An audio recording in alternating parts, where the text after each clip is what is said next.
Release That Witch, Audiobook, Part 96. Chapter 1331, The One That Vanished. Cough. Cough. Cough. In the midst of the tumbling smoke, Jowl slowly picked himself up. Chippings were still falling from above him. Only less than half remained of the once tall and erect building. Fortunately, the collapsed beam formed a narrow shelter with the wall structure and he luckily survived. "Is anyone alive?" he shouted with difficulty, but the surging dust very quickly filled his mouth. The likelihood that his teammates had heard him was slim. Jowl could only squeeze himself through the crack between the beam and stones and clamber upwards, heading to where there was light. Under the dim light, he saw that there were several broken wooden chips lodged in his arms and thighs. The blood that seeped out dyed his army uniform crimson. The delaying agent had done its job once again. If it had not blocked out the pain, he didn't know how long he would have taken to recover from his fall. After arduously crawling out of the ruins, Jowl suddenly discovered several demons less than 10 meters away from him. They were clearly the squad that had charged directly for the belfry earlier. If the spider demon had attacked slightly later, he and his companions would have annihilated that squad sooner or later. Now, the tables had been turned. It was obvious why the demons were surrounding the tower. They wanted to destroy any escaping survivors. Jowl didn't hesitate too much. He knew that the chance of escaping alive was 1 in a million. A bolt rifle could only shoot 1 round of bullets at one go, and with the mad demon's abilities, they could rip him apart in the time he took to reload. Even so, he resolutely raised his flintlock. To Sand Nationals, death was not scary. What was frightening was not being able to see hope. If his death could exchange for the continuation of his clan and allow his wife and children to eat their fill, then it was enough. In the instant he fired, Jowl couldn't help but recall the moment when he, shouldering the heavy pressure of the clans of the Iron Sand City, determinedly swore his loyalty to the chief. That night, he had also charged against the Wild Wave and Cut Bone clans, believing that he would definitely die in the process. With the roar of gunfire, 1 mad demon fell and the other 3 swiftly lunged for him. At this distance, a sharp claw was more effective than a spear. In a flash, a large outstretched claw reached towards him. If it had actually taken hold of him, half of his face would have been crushed. But at this moment, Jowl suddenly felt as if his body was no longer within his control. His body fell backwards and he dodged the fatal attack with his back bent at an unbelievable angle. Next he used the gun handle as support and propelled himself backwards. His body that was still in a backward-leaning position lifted in the air and he completed an excellent backward somersault. And when he landed, the second round of ammunition had already been pushed into the gun barrel. What was happening? Jowl was utterly stunned. Could this be a side effect of the delaying agent? Not only wasn't he feeling amplified pain, but his movements had also become more agile, although none of it was of his own accord. Even though his mind was still dazed, his body did not seem to have any intention of stopping. With a roar, the demon charged towards him. The Sand National held the gun in both hands and raised it steadily. When he squeezed the trigger, the gun point was basically already pressed against the demon's forehead. Bang! The enemy's head exploded. The second mad demon had already tore in front of him, but as if it had learned a lesson from its fallen brethren. It didn't leap at Jowl instantly, but pulled out his bone spear and swung horizontally at him. The only thing that Jowl could block with was his flintlock, and that was what his body did. The enormous difference in strength between the two caused the gun to be sent flying from his hands and land in the ruins of the belfry with a clatter. Just when Jowl thought that everything was over, his body once more made an unexpected movement. He moved forward straight-backed and crashed directly into the body of the mad demon. His right hand pulled out the bayonet from his waist. From below, the dagger arced upwards and stabbed through the demon's helmet at the chin. Instantly, red mist spurted outwards. When the demon was about to wrap its arms around him and drag him into an internecine death, Jowl had already slipped out of the demon's grapple like a mud fish. The mad demon wobbled a few steps forward and then limply knelt onto the floor. Winning against a demon who was far superior to a human in terms of physical power in close-range battle was something that never even crossed Zhao's mind, but now, not only had he accomplished it, he finished off two in one go. The last remaining mad demon finally raised its bone spear. But the target he aimed at was not Zhao, but a broken wall in the ruins of the belfry. Like lightning, the spear shot through the wooden window on the broken wall. A short silhouette gave a cry and leaped upright from behind the broken wall. It was Fairy. The mad demon didn't care about his withered arm at all and bounded towards Fairy in huge strides. Zhao involuntarily twisted around and dashed straight at the demon. Both of them arrived before Fairy at basically the same time. At the moment the mad demon raised its arm, Zhao's bayonet had already pierced through its throat from behind. Red mist sprayed outwards from the injury and splattered onto Fairy's raised arm. His companion let out a shrill scream.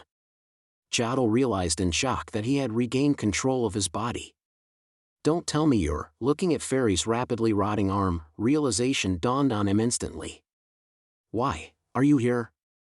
Unlike the old church in the Northern Kingdom, the Majins had never regarded witches as a symbol of evil. Instead, they saw them as divine ladies with superhuman powers.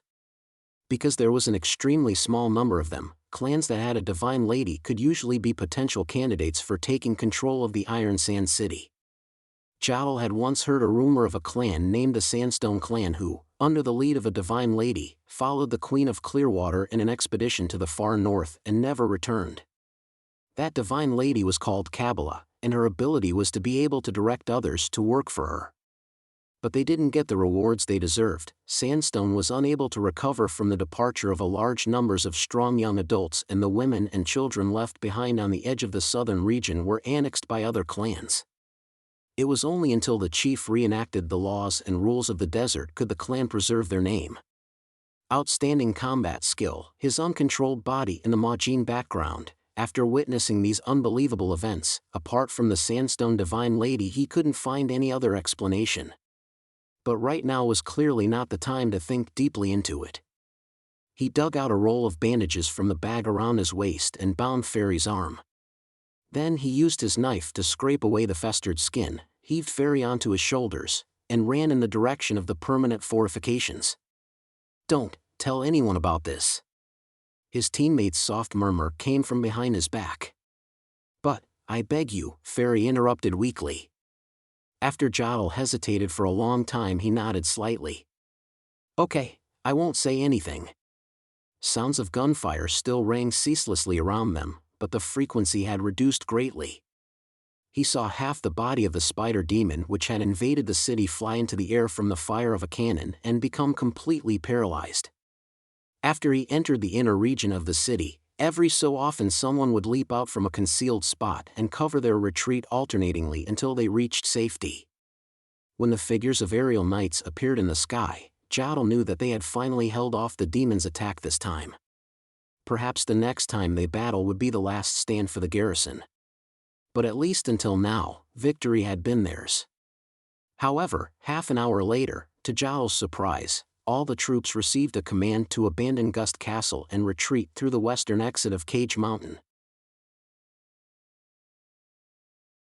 Chapter 1332, The Cause of All Mankind. "My lord, my subordinates have informed me that we have just subjugated Gust Castle. Those lowlifes are now fleeing south," a junior demon declared loudly while genuflecting. "Good job. I'll report your contributions to the Sky Lord." Totolok nodded in approval. "Don't mind the escaping troops for now. Keep cutting at the lowlife's line of defense towards the east until their army is in a complete disarray." "Yes, sir. This battle will give you a chance to upgrade. You need to seize this opportunity and trade their blood for our honor." "As you command." After the junior demon left, Totolok gave a cold laugh and looked at the map provided by the human nobles. "Lord Hacksword is overthinking things. The lowlifes are this and nothing more. Their trap might work once or twice, but it can't work every time. In the end, strength is what prevails in war. Even if their resistance has grown a lot stronger since 400 years ago, it can't make up for the overall gap between the two races. But our losses are not small either. the tentacles on Unceasing's chin made hissing noises. In 8 days, we have lost almost 40,000 warriors, our front-line troops are down 30%. If we keep fighting like this, our strength might be compromised subsequently. So what? Haven't the lowlifes always been stubborn at first before they end up falling apart? Totolok said indifferently. Only strong races that can withstand losses can achieve final victory. The western side of Wolfheart is now in our hands. How much longer can the remaining 2 cities last? When we start attacking from all directions, they will very quickly lose the will to battle, just like now. Unceasing didn't repudiate him. Although the strength of the humans' resistance were beyond his expectations, he still agreed with Totolok's view deep down. After all, he'd already seen too many stalemate situations collapse, like the seemingly solid surface of a frozen river suddenly shattering. And the cause was usually due to one small crack. The humans were always most intense in the beginning, but as their losses increased and failures accumulated, they gradually lost confidence. Internal conflict would emerge and, in the end, they would utterly lose the will to resist. At the start, his race had more losses than humans, but as long as they persisted unrelentingly and oppressed them, the situation would be reversed. Near the end, it wouldn't be too much to say that the humans would flee at the mere sight of them.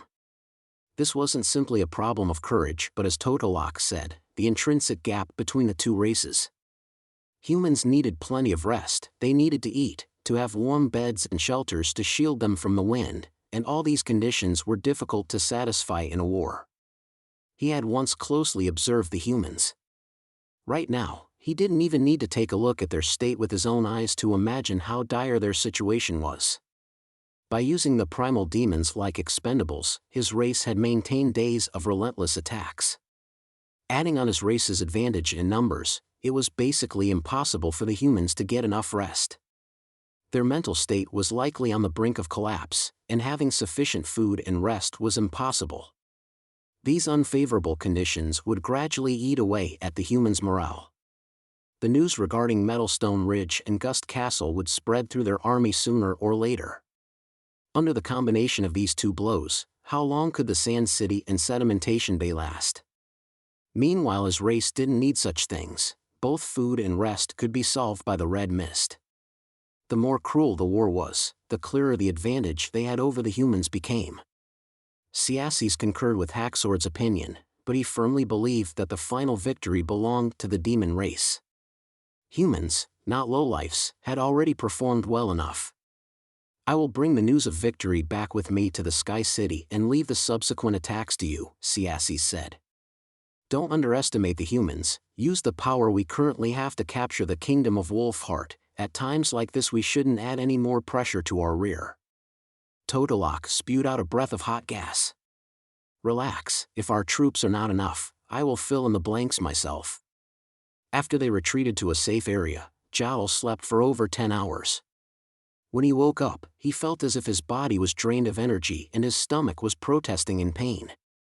He subconsciously felt at the bag around his waist for his food rations, but discovered that the clothes he was wearing had been changed into new ones. His familiar rifle was also gone from beside his bed. There were around a dozen other wooden beds inside the tent, all of which were empty. Was this the field hospital? His teammates had probably sent him here because when he fainted, his expression under the intense pain brought by the side effects of the delaying agent was too frightening. He wondered how Fairy was right now. In order not to expose her identity, she inflicted more damage on the injury on her arm while enduring the agonizing pain to make it look completely different. Even if it didn't threaten her life, it would need a very long time for her to recover.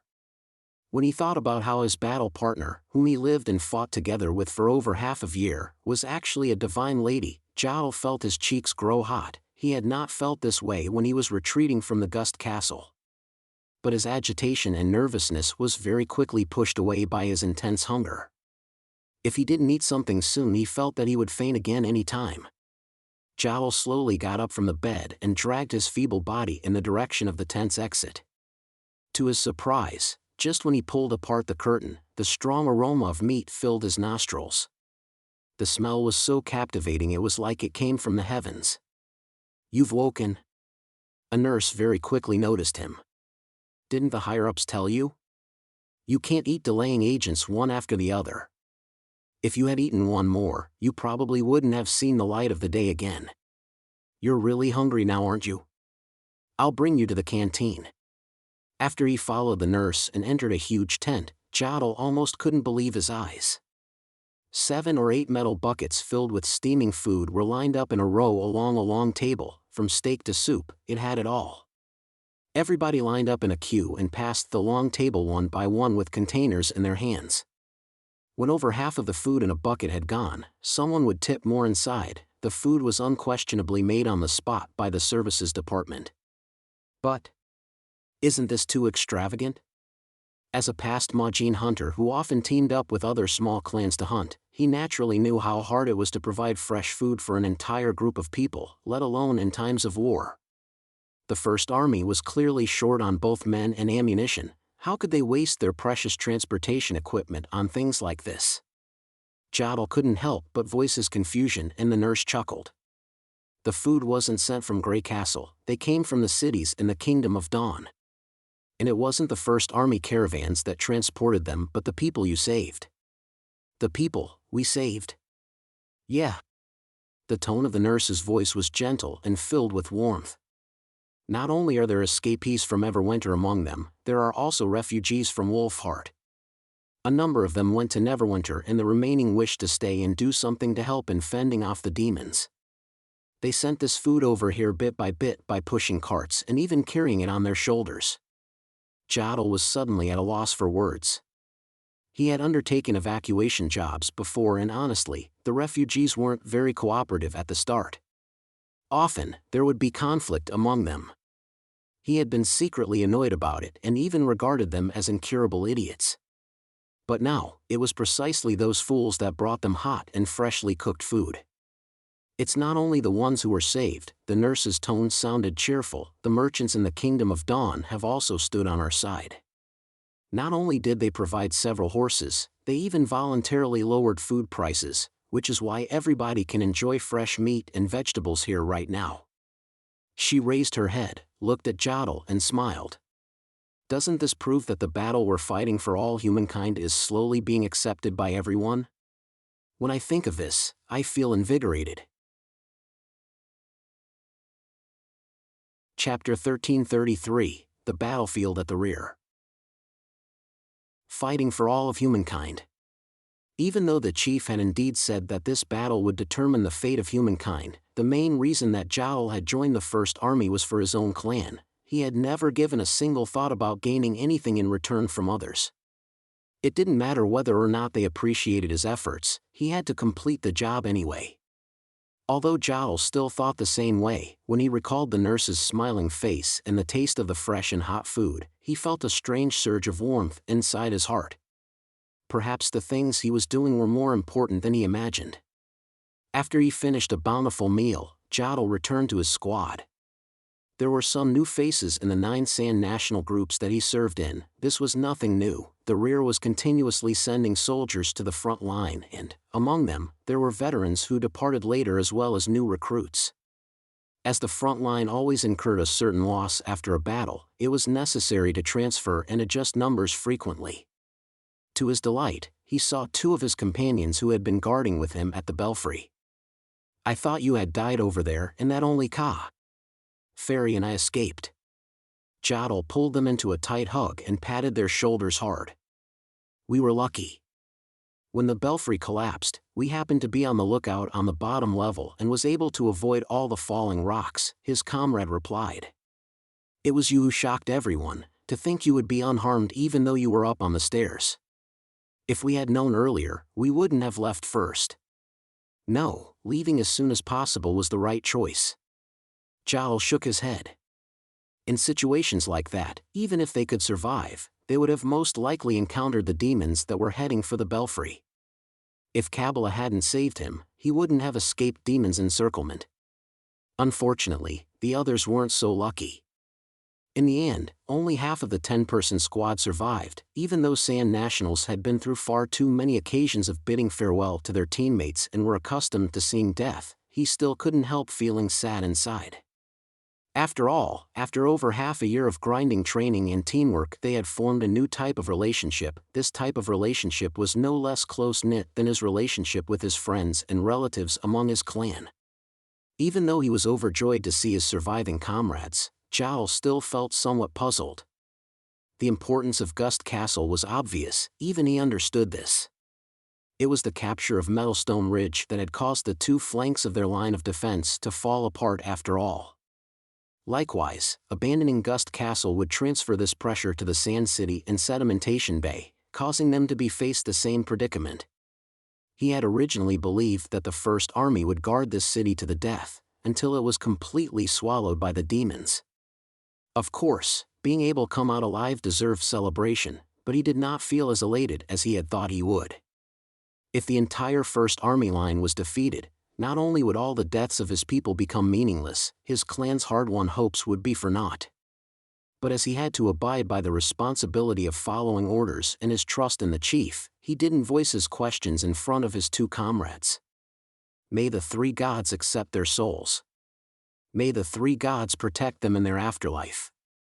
After silently praying according to the traditions of the Sand Nation, one of Zhao's comrades changed the topic. Let's not think about this anymore and talk about something lighthearted. You might not know, but tonight Lord Iron Axe will come and inspect the encampment, and there'll be a play performance. A play performance? Other than boosting the troops' morale, the commander-in-chief must have come here to deliver a new command, which was not unexpected. But something like a play seemed completely irrelevant to war. People from the Sand Nation didn't have such refined hobbies, so he didn't understand why his comrades were so excited. His comrades clearly saw his befuddlement. Yes, the famous Starflower Troop will be coming. So? Have you actually never heard of them? Drow Silvermoon from the Osha clan is one of the members of the troop. After circling the area in hovering mode, Seagull landed stably in the airport at the western pass of Cage Mountain. Nana stepped down the gangway ladder and immediately followed the medical staff to the medical camp. Report the situation of the wounded, she said while walking and throwing on her white doctor's jacket at the same time. Order the beds according to the rules in the first aid handbook. Those with injuries to their critical organs take priority. Yes, the nurse acting as her assistant replied hurriedly. Currently the encampment has accepted 326 injured, among them 55 are in critical state. Their beds are lined up in Tent 1. In order to prolong their survival, most of them have been overdosed with delaying agent. The delaying agent is not a problem. Be careful in administering anti-shock therapy after the drug effects wear off. If the pain is too intense, use Dreamland water to stop the side effects first. You have already prepared the Dreamland water that you'll be giving them later, right? Yes, the assistant replied. Even though it was not her first time assisting Miss Angel, she still could not get used to the cute, petite and delicate girl that looked no different from a girl next door calmly giving out instructions like an old and experienced scholar. Oh yeah. Nana stopped before the number 1 tent. The therapeutic devices that I asked you to prepare before, you've prepared one for every patient, right? Yes, but... The nurse hesitated and subconsciously addressed her with a respectful term. Ma'am, are you really going to treat so many patients at once? According to the nurse's experience, it would take at least several days of water treatment to treat over 50 heavily injured patients and pull them out of danger. Of course. Nana smiled at her. Relax, as long as I am here, they will all live. Looking at Nana's confident smile, the nurse felt her worry alleviate considerably. She inhaled deeply and followed Miss Pine into the tent. After Nana put on a pair of specially created rubber warm gloves, she stood in front of the first patient's bed. Her evolution on her day of adulthood allowed her ability to gain a new characteristic. Her original simple summoning power could now also be attached to objects and could continuously heal the injuries around her. Compared to directly injecting magic power to heal, the effects of her new ability was clearly not as good. At least, it could not result in visible, rapid injury healing. However, it would use up a lot less magic power, and didn't require her to continuously use her ability, which was the biggest advantage enchantment had. As long as the enchanted object kept existing, the patient's injury would slowly heal, and this allowed Nana to heal multiple patients at once. More importantly, it fundamentally removed the pain caused by the repetitive worsening of the patient's injury due to the alternating treatments that occurred when there was insufficient magic power. After her high awakening, she had performed an experiment in the campsite at the back of Sedimentation Bay. A gauze that she enchanted with her magic could maintain effectiveness for over a week. This was already enough to pull the wounded out of a critical state. The only problem was after she used up her magic power, the object would not disappear but remain inside the body of the patient. If she wanted to get the most out of her magic power, the enchanted object must be as close to the worst part of the injury as possible.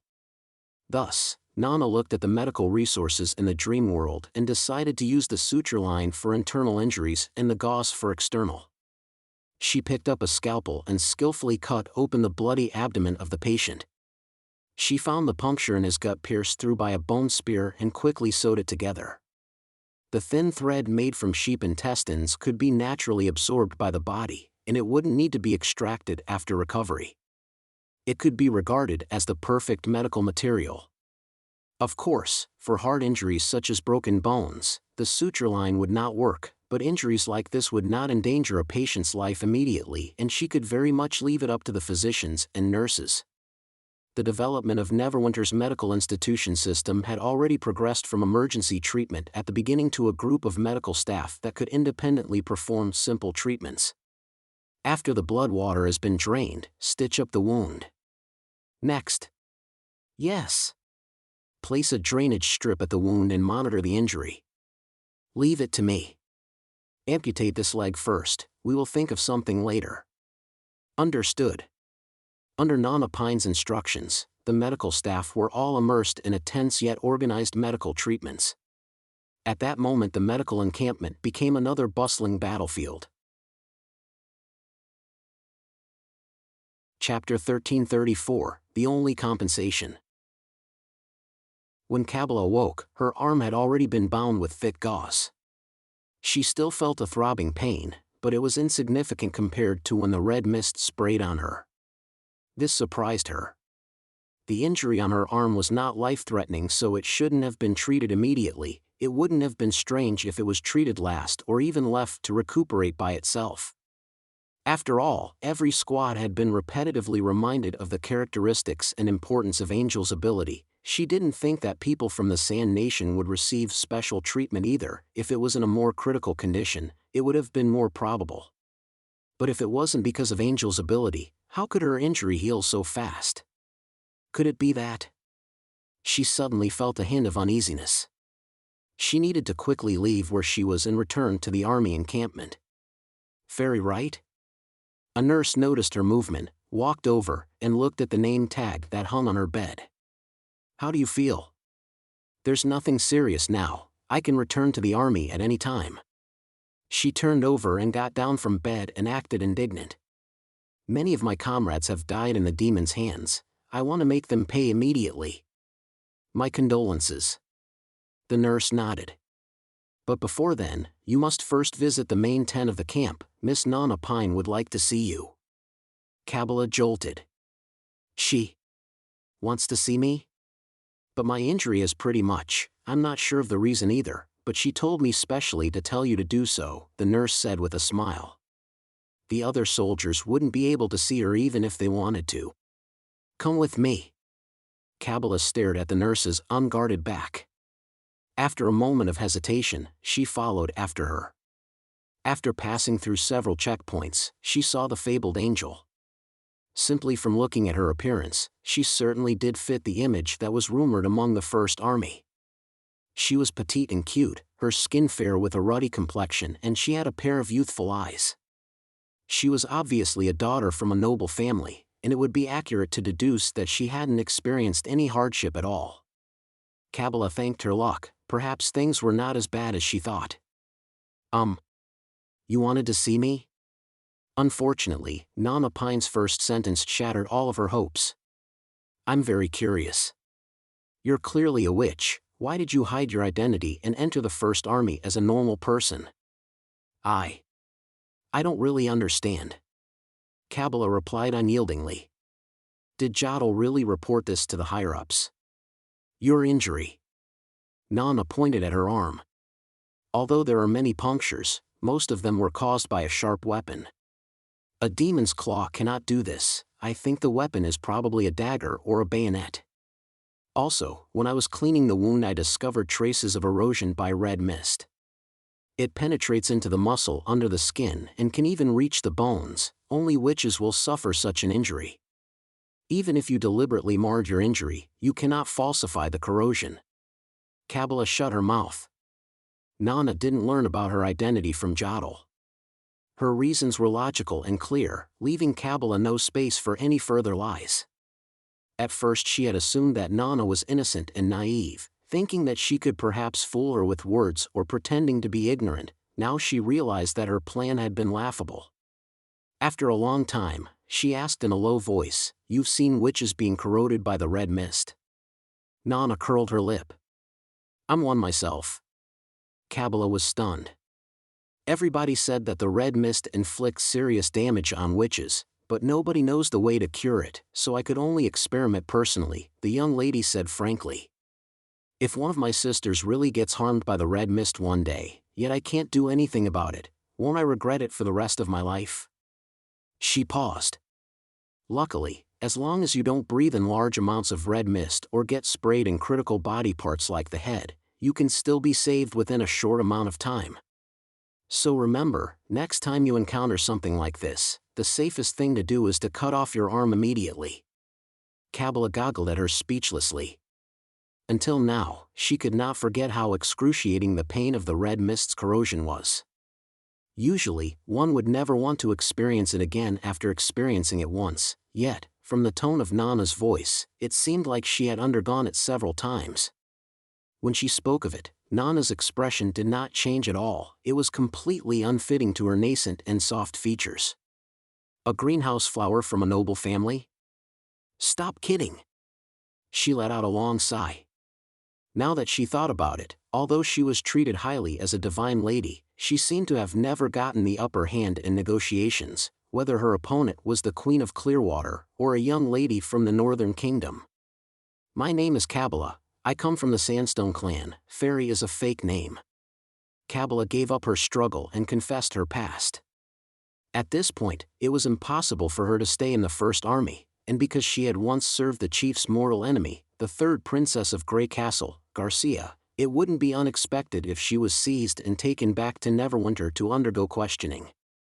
Even if Roland Wimbledon insisted in treating witches kindly, it didn't mean that he would treat his enemy's subordinates kindly. I'm very curious, in the battle in Wolfheart, how did you trick the pure witches of the church? Nana asked. Apart from commanding other people, my command ability can also be used to command myself. If it's only one person, I can also make a person do something that exceeds the limits of their body, and death is one of those things, Kabbalah said slowly. Once the command is received, both breathing and the heartbeat will stop. Back then, both the pure witches and the Judgment Army were chasing the King of Wolfheart, so they didn't waste too much time on me. No wonder, the scars on your face were from that time, right? Miss Pine pondered. I don't really understand.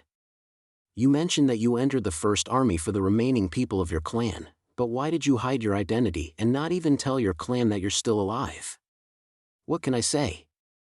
That I brought everyone to seek an eternal oasis, but I was the only one who survived in the end. Kabbalah's expression revealed a bitterness beyond words. They had put their trust and hope in me, yet I turned them into illogical monsters. Over 1,000 healthy, young clansmen died outside their homeland, and the Sandstone clan was almost annexed. How can I bring myself to return to the clan? When the First Army was recruiting people among the people of the Sand Nation, I realized the only thing I could do in return was enter the army, and then use my contributions to exchange for an oasis that my clansmen can live in. The background checks in the Sand Nation is not as strict as yours, so I fabricated an identity and gained trust when encircling the Wild Wave and Cut Bone clans, she said with her head lowered. You can do whatever you want with me, but please don't release your anger onto the people of the Sandstone clan. There are only women and children left in the clan. They have never served Garcia Wimbledon. I understand. Nana nodded. You can go back now. WH. What? Kabbalah was momentarily placed at a loss. I actually asked for you to come here to ask if you wanted to get rid of the scars on your face. The young lady spread out her hands. But from the looks of it, the answer is no. If that is so, then there's nothing more I need to say. Kabbalah turned agape, incapable of a reply. It was true, she had never gained the upper hand in negotiations. She was often rendered speechless too in the past when conferring with the Queen of Clearwater, just like now. Yet the feeling she got from the two was completely different. Oh yeah, the Starflower Troupe is having a performance tonight. It will be right in the campsite in the Western Pass. Nana laughed. If you return to your squad now, you might be able to catch the ending. Kabbalah bit her lip. After she bowed according to the etiquette of Sand Nationals, she turned and left the main tent. Chapter 1335, Morale Boosting Song. Is it okay to do so? Nana turned back. Wendy walked out from behind the curtains and rubbed her head with a smile. You've already made the decision, isn't it too late to ask me now?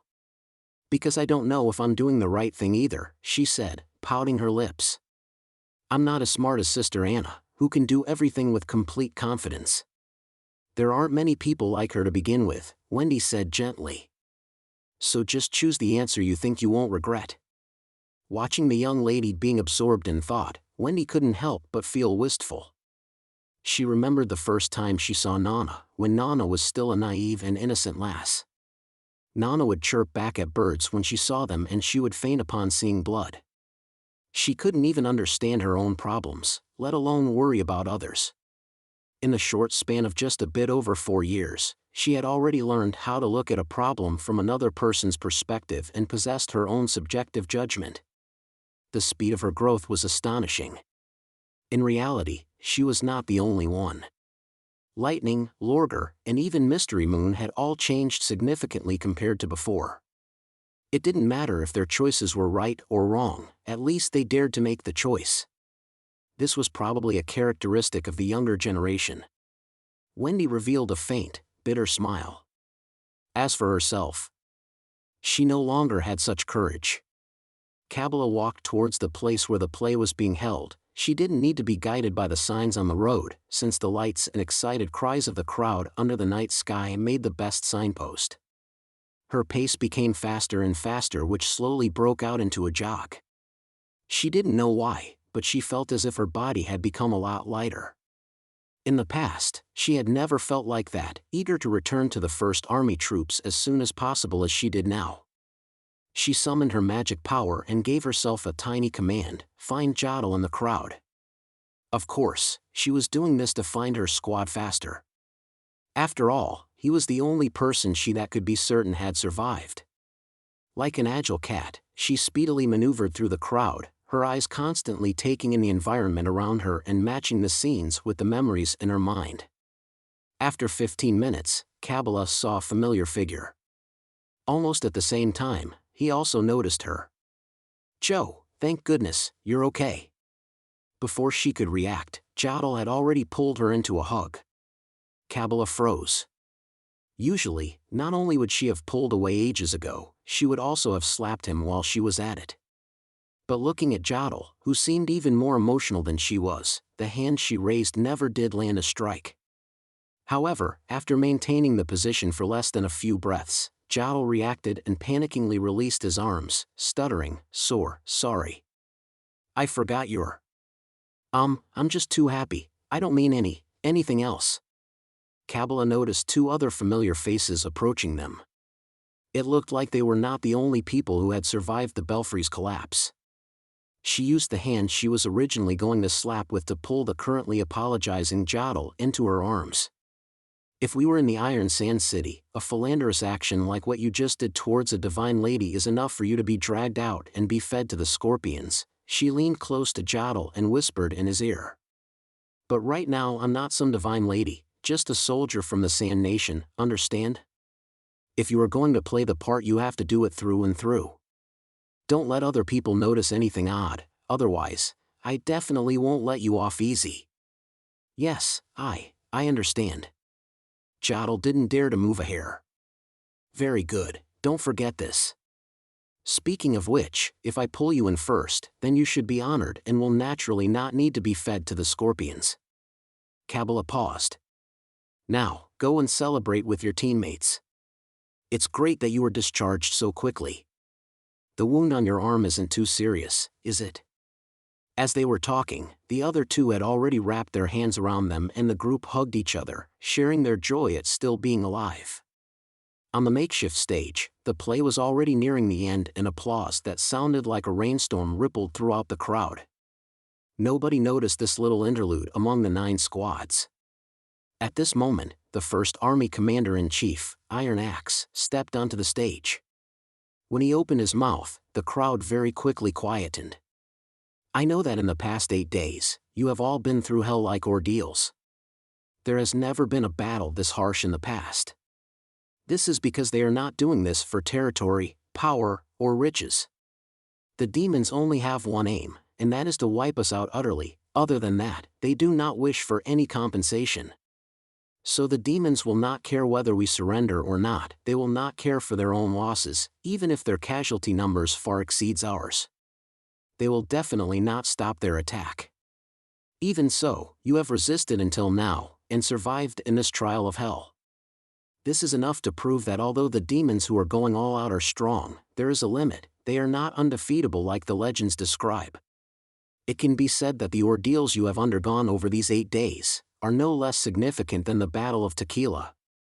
Over there, we defeated 1 demon army, but in Wolfheart, we are facing 6 or 7 demon armies.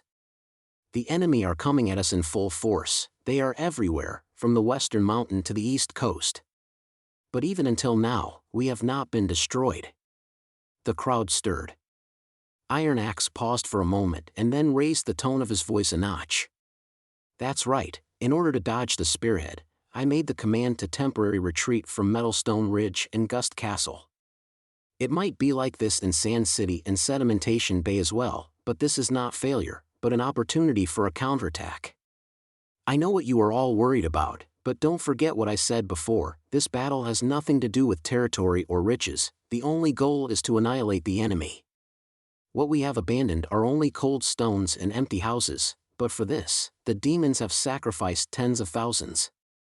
You are the key to winning the war. As long as the strength of the First Army exists, taking back these cities will only be a matter of time. Sooner or later, the war will spread to the Cage Mountain region. This place will also become a battlefield, but before then, enjoy this night to your fullest. We relax now in order to face an even harsher challenge. After undergoing the trial of hell, we will give back hell. Long live Grey Castle, long live His Majesty Roland, long live humans.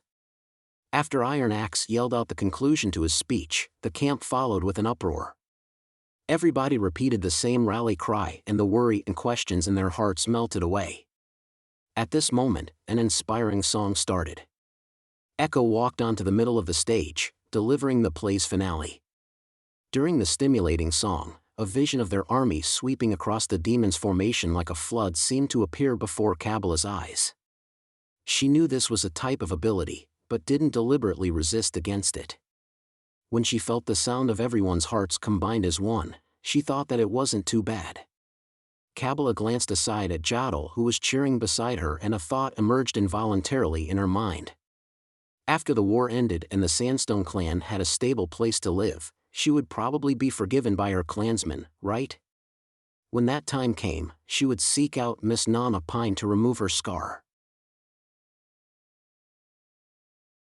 Chapter 1336, Starting the Counterattack. After Iron Axe returned on Seagull to the Cage Mountain Command post the following day, the first thing he did was walk into the General Staff office. How was your journey? Edith was sitting in front of the mahogany desk, calmly sipping on some black tea. Although everybody had often worked until dawn and so busy that their brains were bursting the past few days, Edith still somehow maintained a refined image, as if she was naturally born with more energy and time than other people. Even Iron Axe admired her ability. The morale is encouraging. His answer was brief. Then we can now begin the next step of our plan. The Pearl of the Northern region revealed a slight smile. Speaking of which, the defending armies of Sand City have also retreated from the defense region yesterday night. Then only Sedimentation Bay is left. Iron Axe looked at the large map on the wall. I suggest to get them to evacuate as soon as possible and send out a squadron to receive them. We don't need to wait until there's a break in the defense. Iron Axe nodded, agreeing with the judgment. There was very likely over 50,000 demons gathered in the east from the west now. It wouldn't be a problem for such a large number to surround the entire Sedimentation Bay. As soon as the demons' troops gathered, it would be very difficult for the First Army to find another chance to retreat. Since the aim of the war had never been focused on cities and territory to begin with, giving up Sedimentation Bay in order to preserve their troops was the obvious decision. Ever since the enemy began their massive attack, evacuation processes had never ceased. The citizens and merchants that kept the city running were the first to be evacuated out of the city. Following them were the noble families and aristocrats that chose to serve Roland. The current city was nothing more than a huge empty shell. As long as the command was given, the defending troops would move immediately. I don't understand. Agatha, who was flipping through the newest battle report, suddenly muttered. Did something happen? Iron Axe walked to her side. The difference between the death statistics. The demons' losses are as much as 30 times as ours. How is this done? The 4 cities had all been attacked by enemies in the past week, so the reports were sent over separately and needed to be collected and summarized. In order to avoid miscalculation, she had looked over the calculations in her hands numerous times, but the answers still remained the same. According to the statistics, over 1,500 people had died in battle in the 4 cities, while the deaths of the enemy were as much as 50,000. This could be entirely described as unbelievable. If this was in the times of the Union, Agatha would immediately think it was an intentional fabrication by someone in a bid to falsify military achievements. But she had followed the First Army in battle several times, and with their system of having several parties examining the report, the likelihood of falsification was tiny. Even if they threw away 10 or 20% of the difference, it wouldn't change anything. After all, when the First Army was in the Fertile Plains on their northern expedition, they had only faced a 20,000-strong demon army. At that time, they achieved victory in the Battle of Tequila only by relying on the hundreds of kilometers-long railway and constructing one fortress after another, which took almost a year. This time, the plan of the General Staff was simply to keep retreating. How did they cause losses double that of the Fertile Plains in 8 days? Even though she was filled with confidence with the current humans, she was still astounded. Agatha had originally thought that this battle would be extremely difficult. No wonder.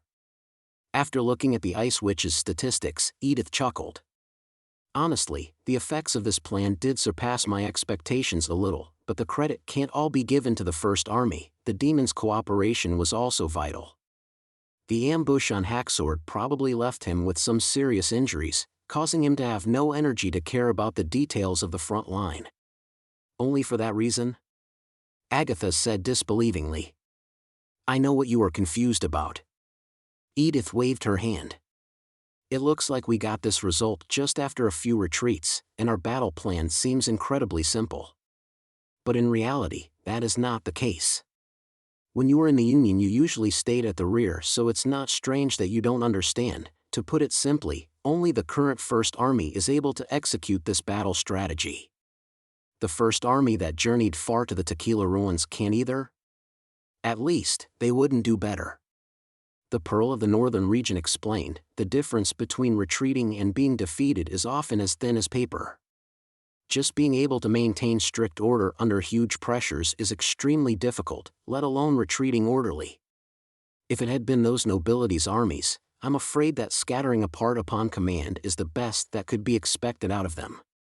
If the First Army hadn't undergone the Tequila night raid, and the previous separated squads hadn't demonstrated such zeal when executing commands, I wouldn't have dared to take the risk and put this plan into motion. Also, the effects of the new weapons are very obvious. In the streets of the city, without the support of longsong cannons, They were able to oppose the enemy just relying on general-use machine guns and cannon fire.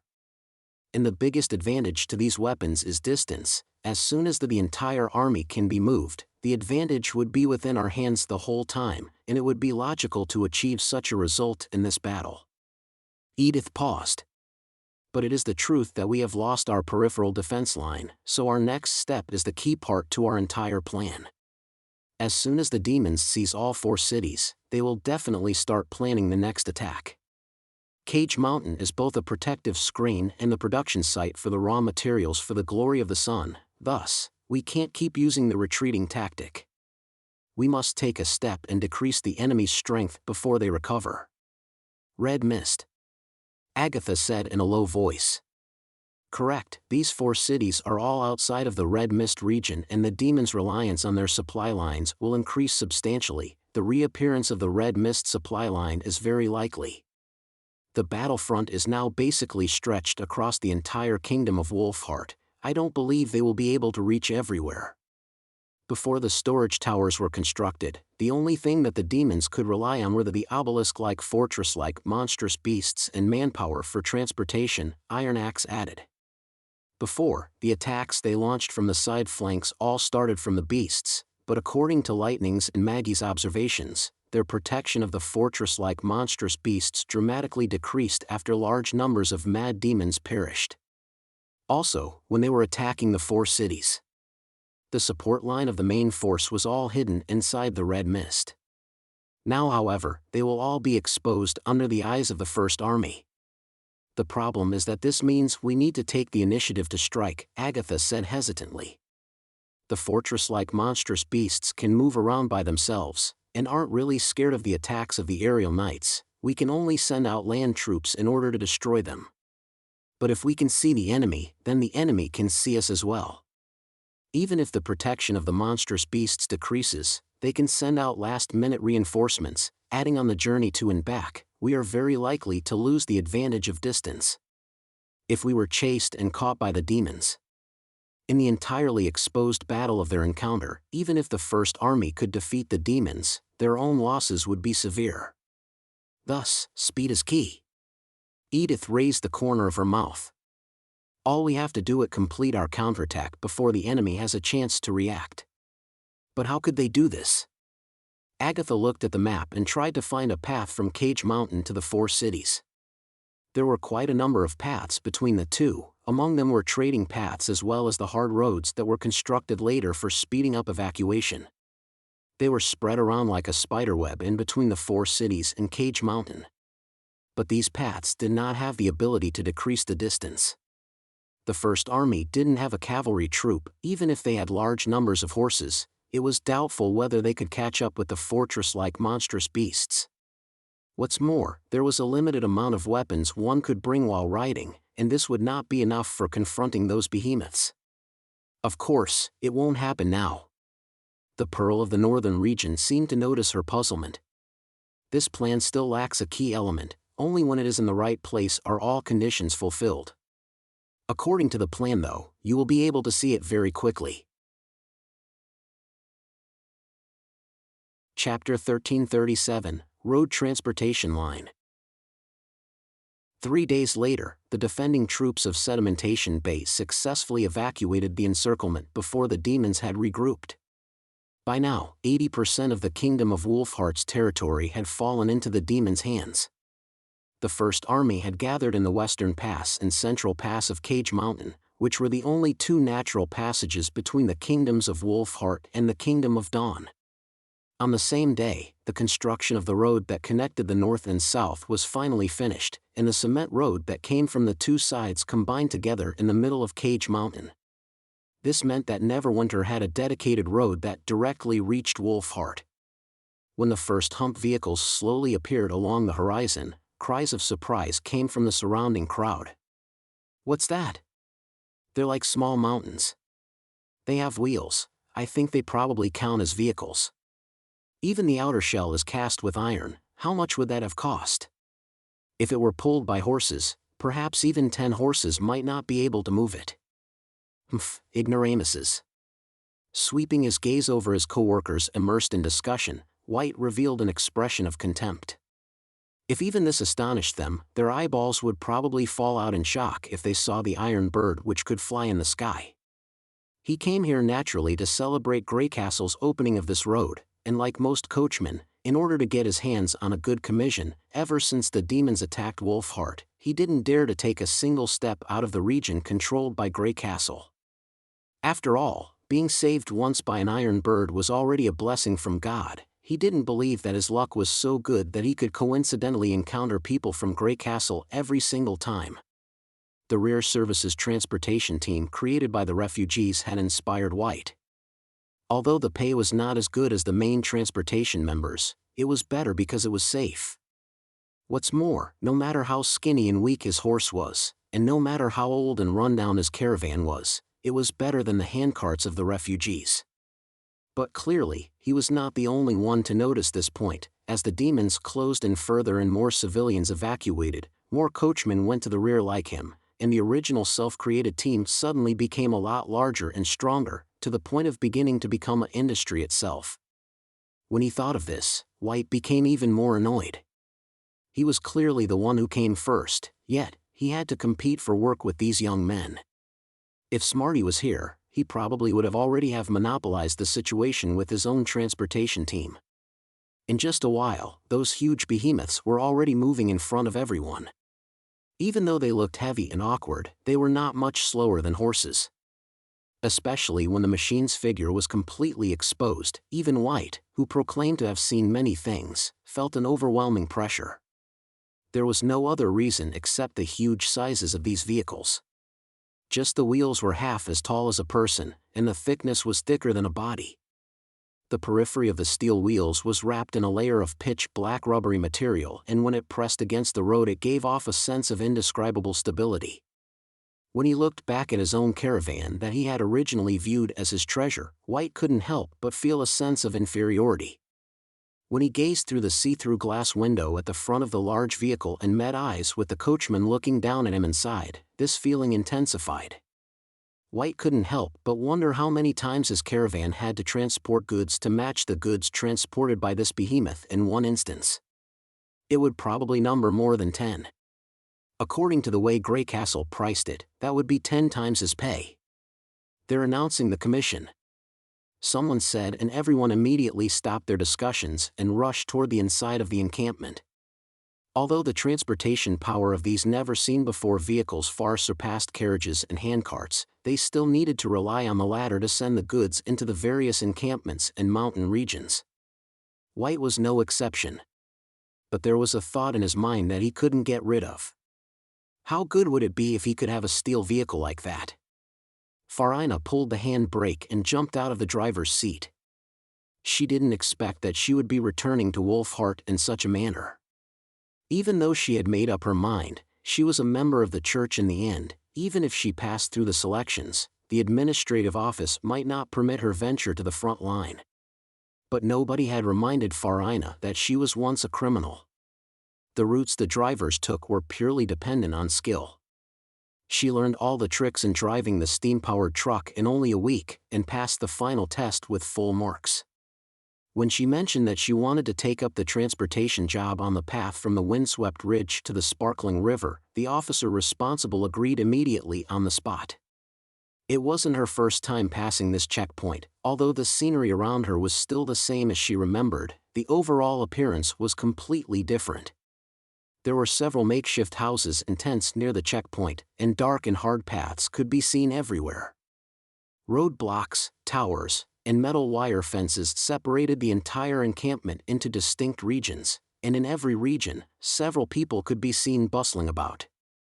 Even without asking, she could feel that the place was filled with the scent of war. This scent was extremely familiar to Farina. So much so that she fell into a daze for a moment. "What's wrong?" Joe's voice interrupted her surging thoughts. "No, nothing." Farina shook her head. "I think I have already gotten the answer." As a member of the Judgment Army, her feelings about Greycastle's power was deeper than most people. If the opponent was a noble, the First Army didn't need to put on such a front. If everything before her eyes was created to trick her, she was probably overestimating herself. Only the fabled demons can cause Roland to face off with his full power. Then next let's first help the King of Grey Castle clinch victory. Farina drooped her eyelids. This will be the beginning of my atonement. I will be by your side until the very end. Joe lightly held both of her hands. Is this Farina and Joe of the second caravan group? A voice behind her suddenly interrupted their meeting of eyes. Yes, is there something you need? Farina coughed and then turned around and replied a little sheepishly. The male who looked like a military officer made a salute and then said, the commander-in-chief of the First Army, Lord Iron Axe, wants to see all the drivers of the humps. He's in the Cage Mountain command post now, please come with me. The vehicle members had already been notified during their training that the rear service's transportation was also a part of the military movements. Obeying the army calls would be more important than following the pre-established transportation schedule. Farina exchanged glances with Joe and then nodded. The moment she saw the crowd of people when she entered the Cage Mountain command post, Farina realized that this meeting was probably not so simple. At least, it wouldn't be a simple condolence and welcoming meeting. Because the woman standing in the middle of the crowd had a head of beautiful gray hair, which was a symbol of the Grey Castle bloodline. When someone stepped forward and made an introduction, she knew her judgment was correct. The Grey Castle Princess, Her Highness Tilly, First Army Commander-in-Chief Iron Axe, Cannon Master Vanner, Firearm Master Brian, Witch Union Operational Commander Agatha. It could be said that all the high-ranking officers of the entire front line were all gathered in this hall. Welcome to Cage Mountain. Iron Axe went straight to the point. I have a mission for you. Chapter 1338, Attack from Multiple Fronts. Although I know none of you are soldiers, and that there is currently a group of people from the 1st Army Reserve Force and the 2nd Army undergoing steam-powered truck driving training, time does not wait for people. Iron Axe's stable gaze swept over everyone. As you are the first group to pass the test with outstanding results, you are likely excellent yourselves, and should be more than qualified for taking on this mission. The objectives of the mission is very simple. He walked before a map laid flat on the table, and moved a pawn from the Kingdom of Dawn to a black line in the eastern region of the Kingdom of Wolfheart. The central checkpoint is about 150 kilometers from here. All you have to do is drive the people and goods on the truck here, wait until they finish their attack, and then bring them back. You will stop for about half an hour. If you're lucky, they might not even encounter the enemy. Iron Axe paused. The crowd stirred.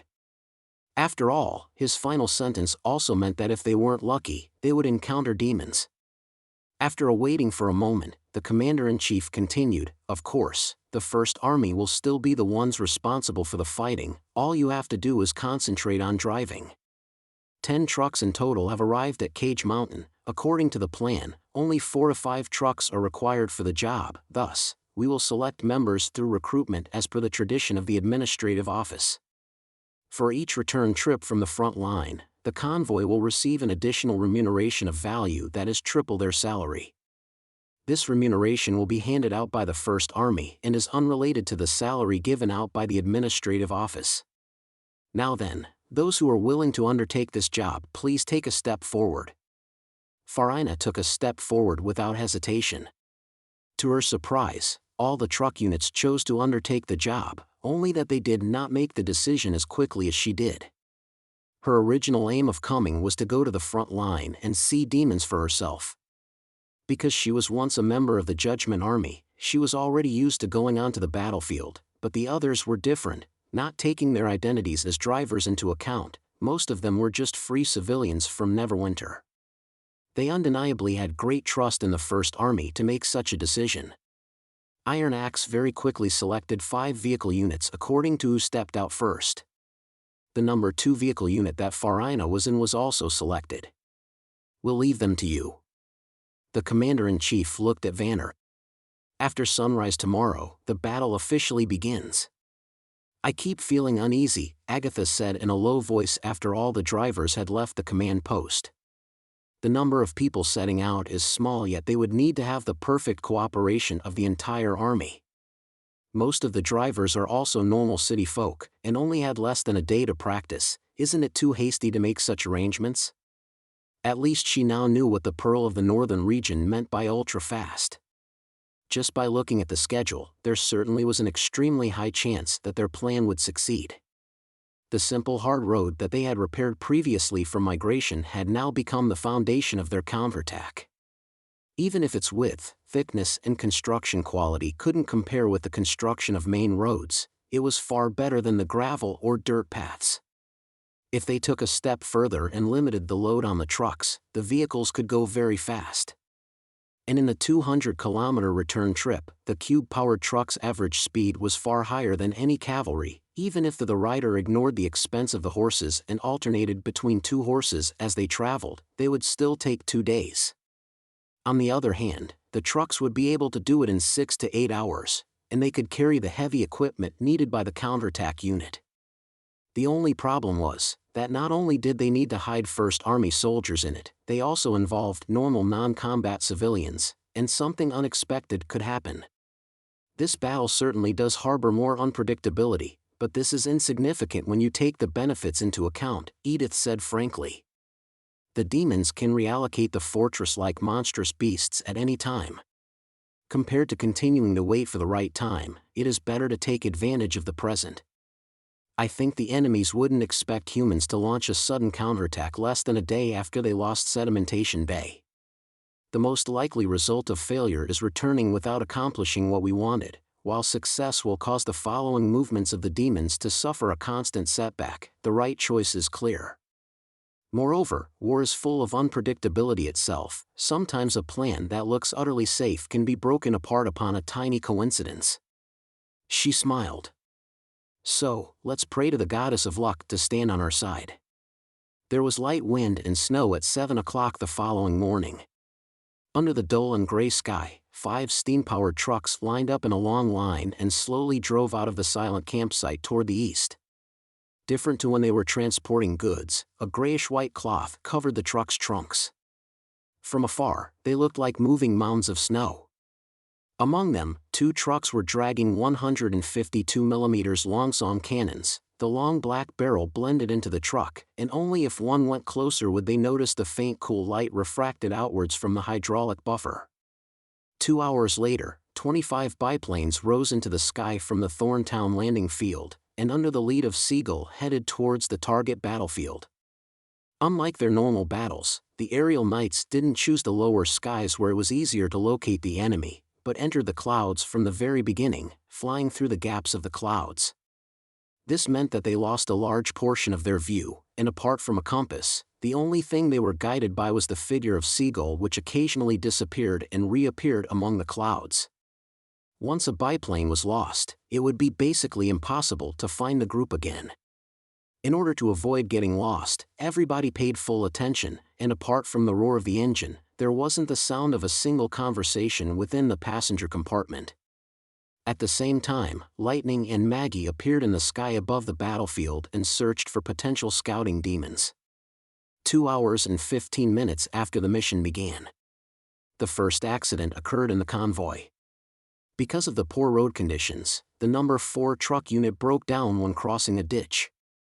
After the passengers switched vehicles, the convoy continued on their way, only leaving behind the fault crew to fix the malfunction by themselves.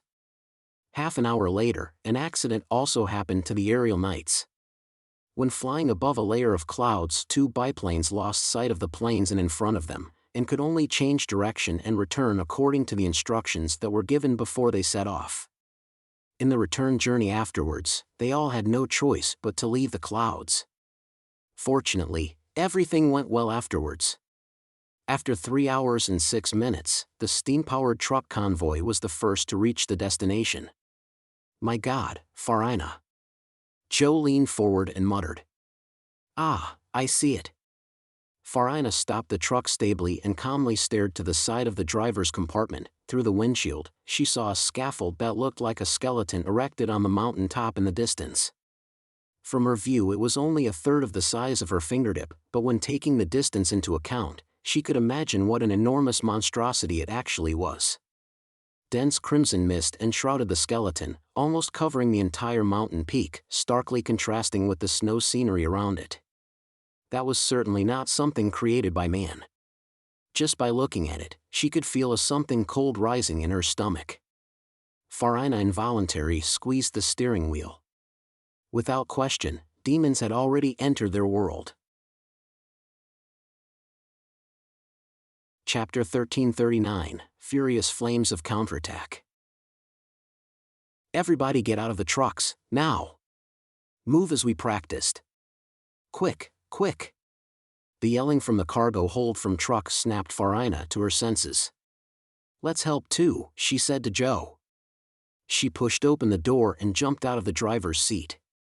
Within the span of a few breaths, the passengers started getting busy, writing and sketching in their books while erecting some strange equipment. From their conversations, the equipment seemed to be for helping the soldiers locate their target. At this point, even if Farina was slow, she knew the First Army's intention.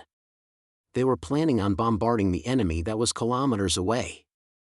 Although she knew that the people of Grey Castle were the best at using artillery to attack enemies over long distances, knowing was vastly different to seeing. A shred of awe arose in her as she gazed at the scene before her eyes. All projectiles were affected by their own weight and wind. The further the distance, the bigger the influence. Even a small, tiny disturbance could dramatically affect the result, so how is it possible that they could guarantee that the projectiles fired by these weapons over such a long distances would land where they wanted it to? It couldn't be that these simple-looking equipment had the ability to predict the future? If that was really the case, the terrible defeat suffered by the church in the battle at Cold Wind Ridge wasn't strange at all. Farina couldn't help much at all with such technical work. She walked to the back of the convoy, hoping that she could lend a hand with the unloading. For the purposes of maintaining secrecy, drivers weren't informed beforehand who or what would be carried by the trucks, but the convoy had definitely carried quite a lot of things. At times like this, an extra helping hand could at least speed up the preparation. Farina may not be good at other things, but strength was something she was certainly not lacking in. But what she saw at the rear stunned her. At the rear, a group of brawny, strong men were carrying long wooden boxes with high efficiency. Those weighty trailer firearms didn't seem heavy and awkward at all in their hands. After removing the couplers, they surrounded the long steel pipe and dragged it from the hardened road. What shocked Farina even more was that among the group, she recognized some familiar faces. Wait. Isn't that the God's Punishment Army? Even though they weren't wearing armor, from their power, movements and appearances, she could tell that they were clearly the once formidable warriors of Hermes. Hey, we meet again. Suddenly, someone patted Farina's shoulder. Farina jerked around at the familiar voice. Zoe. Zoe? I didn't think that you'd actually still remember my name, Zoe laughed. I thought that you'd still call me Army Commander Inova first. Farina exhaled deeply. Then these people are all. Yes, they're all tequila witches. Zoe spread out her hands. See, I didn't lie to you, right? There are several hundreds like me in Neverwinter. We use the bodies donated by the church, so don't be too flustered if you see someone you know. Zoe's words resounded in her mind once again. For a moment, Farina didn't know how to reply. Joe lowered his head towards Zoe. Miss Zoe, I've always felt extremely regretful that I didn't get the chance to thank you last time. It's great that we meet once again. Thank you for rescuing Miss Farina. Miss Zoe? Mortal, you know your stuff. I'll accept your thanks. Zoe shrugged. We'll talk about the other things later. Right now, we should focus on dealing with the demons. Farina couldn't help but utter as she watched the back of Zoe who was about to leave. Zoe stopped. Thank you. And I feel extremely sorry for the mistakes that the church once made. You are not in the wrong. You're only a person who got deceived, that's all. She waved her hand and walked toward the site where the equipment was being set up without looking back. Farina opened her mouth, but could only release a soft sigh. But what she didn't see was when Zoe left, the corner of her lips was curled slightly upwards. The result was as Iron Axe described. As a driver, Farina didn't manage to help out on anything. In less than 15 minutes, the First Army had finished the shooting preparations. Reporting number 1, 2 and 3 cannons have finished loading. Fire! The commander ordered without hesitation. After a loud noise, a gauze of snowy fog flew up at the bottom of the cannon instantly. The sound of the explosion echoed continuously in the mountain, like thunder rolling across the horizon. The searing hot shell cases that were lined up in the snow made sizzling noises. New rounds were very quickly loaded in them, in preparation for the next firing round. The entire process went smoothly, and the teamwork of the artillery squad was so good they seemed to move as one person. The extent of their training could be seen just from this detail. Farina noticed that the difference between the First Army and other armies lay not only in their firearms.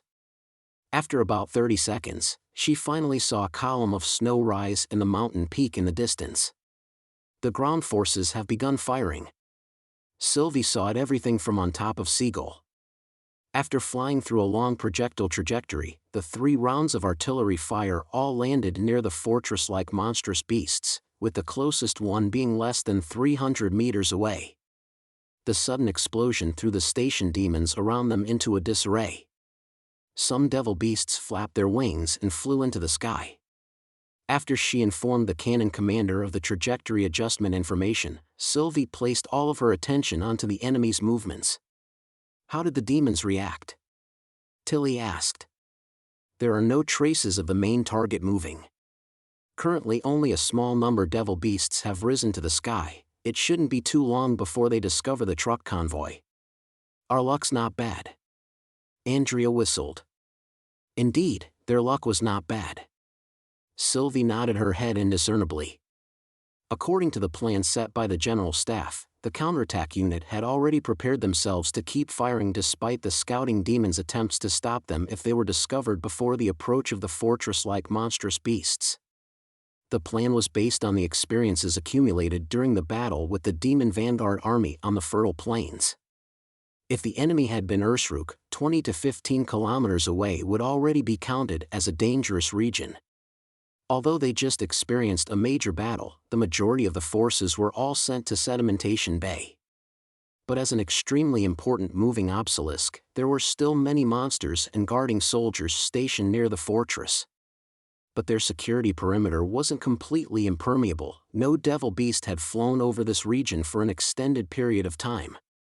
Tilly got Sylvie to keep guiding the trucks forward precisely because the enemy hadn't discovered the counterattack squad early on. Only until their distance was 8 kilometers from the target did they change into the artillery firing position. This could only prove that the enemy had slackened after seizing the 4 cities. After a moment, the second round of artillery firing boomed. After adjustment, the second round of firing was a lot more accurate. 2 of them passed through the fortress-like monstrous beast's skeleton and landed at its feet one after another, killing several mad demons in its explosion. The third shot directly shot into the monstrous beast's enormous back, sending snow and bloody meat residue flying. The monstrous beast made an ear-splitting scream. At the same time it took 2 steps forward. More devil beasts flew from all directions, and gathered into a group in the sky. But after they determined where the attack came from, 5 minutes had already passed. In past battles, it was not considered slow, but when facing the Longsong cannon 8 kilometers away, 5 minutes was enough to fire 10 rounds, and that was including the time taken to adjust the shots. The battle this time was not like the Tequila battle, ending the battle with the super-accurate short-leg attack. But to the enemy, their end would be far more terrible. Under the bombardment, the skeleton body was damaged. The top was peppered with holes due to the artillery rounds. Through the layers of cracked bones, the vibrating heart and the flowing blue blood could be seen. Even if it tried its best to escape, compared to the speed of the artillery fire, its attempt was not very effective. When another artillery round penetrated the body of the beast, it made a tragic roar. A streak of blue light flashed across its huge body before it exploded entirely. Organs and blood sprayed down like a waterfall, dyeing the snow on the mountain in an eerie color. The empty limbs seemed to lose their support and insipidly snapped apart, collapsing onto the demons who failed to escape in time, squashing them into a pile of twisted, battered skin. "Be careful, they're coming." At the same time, Sylvie warned the convoy that the demons were closing in. Chapter 1340, Hunters at the Rear. "The enemy has discovered us. Quick, everybody pack up your things and get on the trucks. Evacuate in the direction we came." Although she wasn't clear why the First Army seemed to know the demons' movements so well, Farina leaped onto the truck as soon as she heard the command. She familiarly closed the exhaust valve and pushed the gear sticks that controlled the magic cube back into the starting position. The front of the truck began to vibrate and the needle on the pressure meter moved rapidly to the right, reaching the desired spot in seconds. This meant that as soon as she released the brakes, the truck would move. She poked out her head and looked towards the direction of the mountain. The mountain peak that had been enshrouded by mist before was now a lot clearer. The miasma-like red mist was rapidly dissipating, and small black dots the size of sesame seeds came into view on top of the pure white slope. They surged down the side of the mountain, charging towards the truck convoy, like a swarm of ants leaving their nest. Dozens of flying demons spread across the sky, giving off a feeling that they were definitely not going to let the convoy off easy. The scene involuntarily reminded Farina of the city wall at the Hermes Plateau. There, tens of thousands of demonic beasts had charged at the Judgment Army's defense line in the same manner. Set off. A god's punishment which patted the door of her truck hard, a signal that everyone was prepared to leave. Farina breathed in deeply and pulled the brake lever. The steam-powered truck began to slowly move. The other truck convoys also started their trucks. Everybody turned around and drove away from the launching site flawlessly, even better than during the test. But even so, the distance between them and the enemy didn't widen. Even when the convoy had accelerated to their maximum speed, the pursuers in the Skywar had actually become closer. Oh no, they're too fast. At this rate we'll be caught. Joe yelled in panic. Farina gripped the steering wheel tightly and remained unfazed. Those with wings would always be faster than those on the ground, this was common sense. Since the enemy even had a flying squadron, they would have been caught sooner or later. The people of Grey Castle was likely aware of this, considering that they had crossed swords with the demons for so long. Currently their only hope was that they had long taken precautions against such a situation. No matter how the First Army planned to deal with this, it was not something she could intervene. Thus, her most important job at the moment was maneuver the truck properly and not be a burden to the others. Ignore our pursuers and help me look at the road ahead. Warn me ahead of time if there is a ditch, she said, her expression unchanging. Joe swallowed before nodding vigorously. Understood.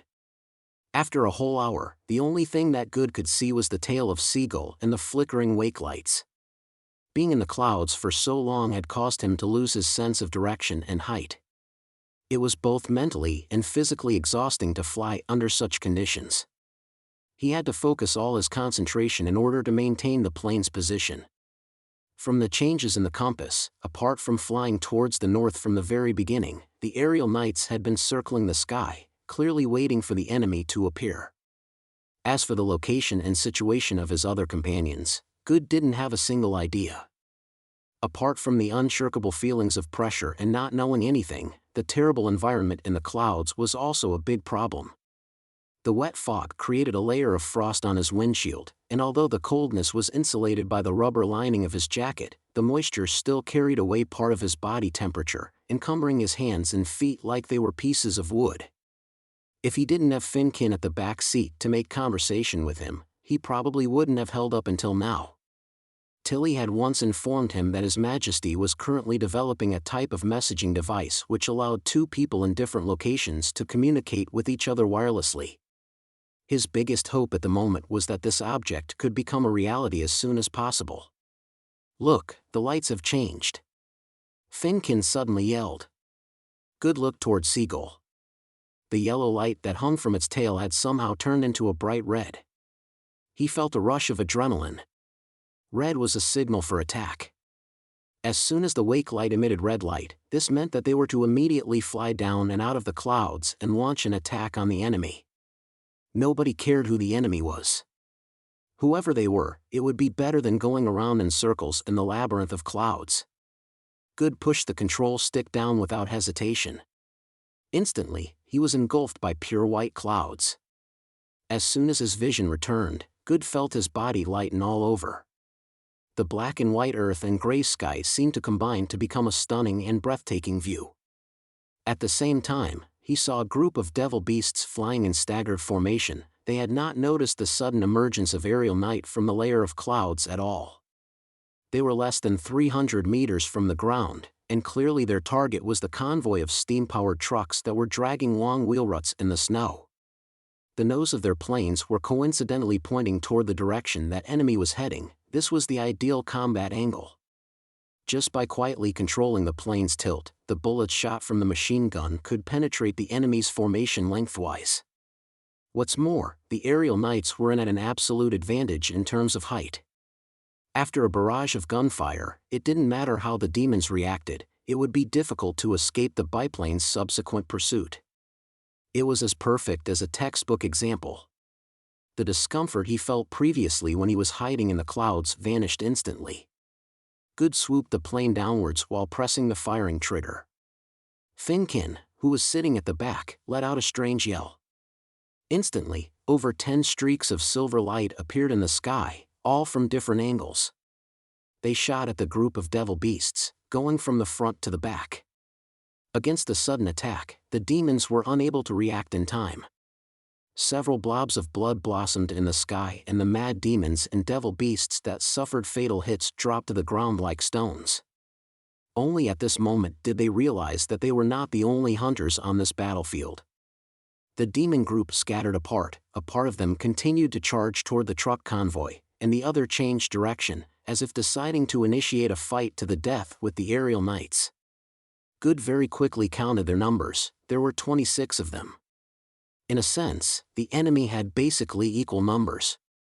Apart from the few sporadic encounters with some of the devil beasts, this probably could be counted as their first large-scale aerial battle. Signal Heinz with a flag for him to follow behind us. Good hollered. In a short span of 20 seconds, the aerial knight squadron had already flown over the heads of the devil beasts, ending the first round with their complete victory. Using the speed of his dive, Good very quickly completed a turn back in his original direction on his fire of heaven, completing a perfect arc to appear right above a devil beast who was attempting to fly higher. The distance between the two was less than 200 meters. He even saw a mad demon trying hard to turn around and attempt to find the best angle to throw its spear. But obviously, he wasn't going to give the demon a chance. A tongue of fire spat out from the barrel of the gun. As it emitted bright light, the tracer shot through the devil beast's back like a shooting star. The sudden fall of its mount doomed the mad demon's attack attempt. Even if it was not fatally shot by a machine gun, the result was no different if it fell from this height. Finkin couldn't help but let out a whistle. His other teammates were all locked onto their targets, and the two sides were very soon at each other's throats. The second round began. Chapter 1341, Pride. There are two. To the left, 4 o'clock.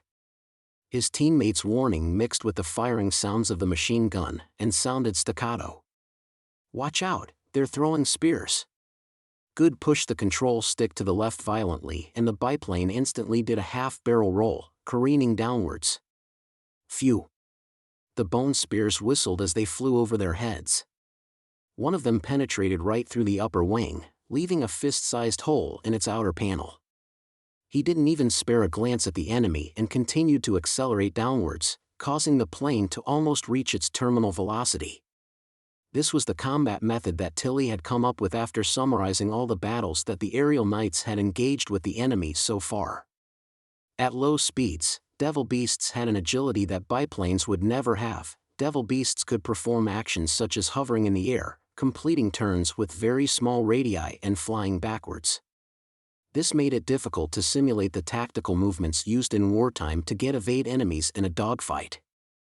At the same time, the backseat shooter was virtually unable to anticipate the target's movements in their effective firing range. The combination of the two put the aerial knights at a great disadvantage when fighting them. However, the devil beasts also had very obvious weaknesses. Their only method of attack was the spears thrown by the riders on their backs. Their flying and ascending speed were all inferior to Fire of Heaven. In terms of range and power, a magic stone that could only be thrown a maximum of twice in a row would only be a threat in close range. Thus, when he was targeted by the enemy, the safest way to fight the enemy was to face the enemy with the belly of the plane while quickly pulling away from them, and then ascend once more, while using the machine gun's longer range to kill the opponent. The biplane has fender plates in both cockpit positions to protect the pilot from being pierced directly by the spear, and although the wide wings appeared to be vulnerable target boards, as long as the main frame was not hit, a few holes wasn't fatal to the aircraft. A major improvement over the machine used for training was the integration of the wing roll operation into the main control stick, allowing the pilot to control the pitch and direction of the aircraft with only one hand.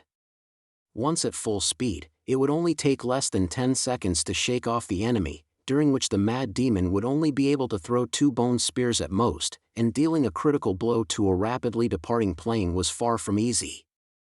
Numerous real-time battles had proven the effectiveness of this method. Until now, the aerial knight had lost several planes, but not a single member had died in battle. With the roar of the engine, Good flew hundreds of meters outward in an instant. Even if the Mad Demon wanted to throw a spear again, he wouldn't even have a chance to get it close to him. But he didn't immediately turn back to find the 2 demons that were targeting him after pulling up the nose of the plane. Instead, his gaze fell on a comrade's plane who was engaged in a dogfight. As for the enemies behind him, there was Heinz waiting for them. Using the advantages in height and vision that he had accumulated in order to attack the enemies who were chasing his comrades relentlessly and simultaneously letting his squadron mates watch over his tail was the second combat principle of the aerial knights. After rising and falling twice, Good acquired his 4th battle achievement. The aerial knights slowly began to seize the upper hand in the battle. At this moment, Lightning and Maggie joined the fray. With horror, all the demons discovered that another looming creature similar to them had appeared in the sky, phasing into view. It looked mighty and ferocious, but its target was the demons.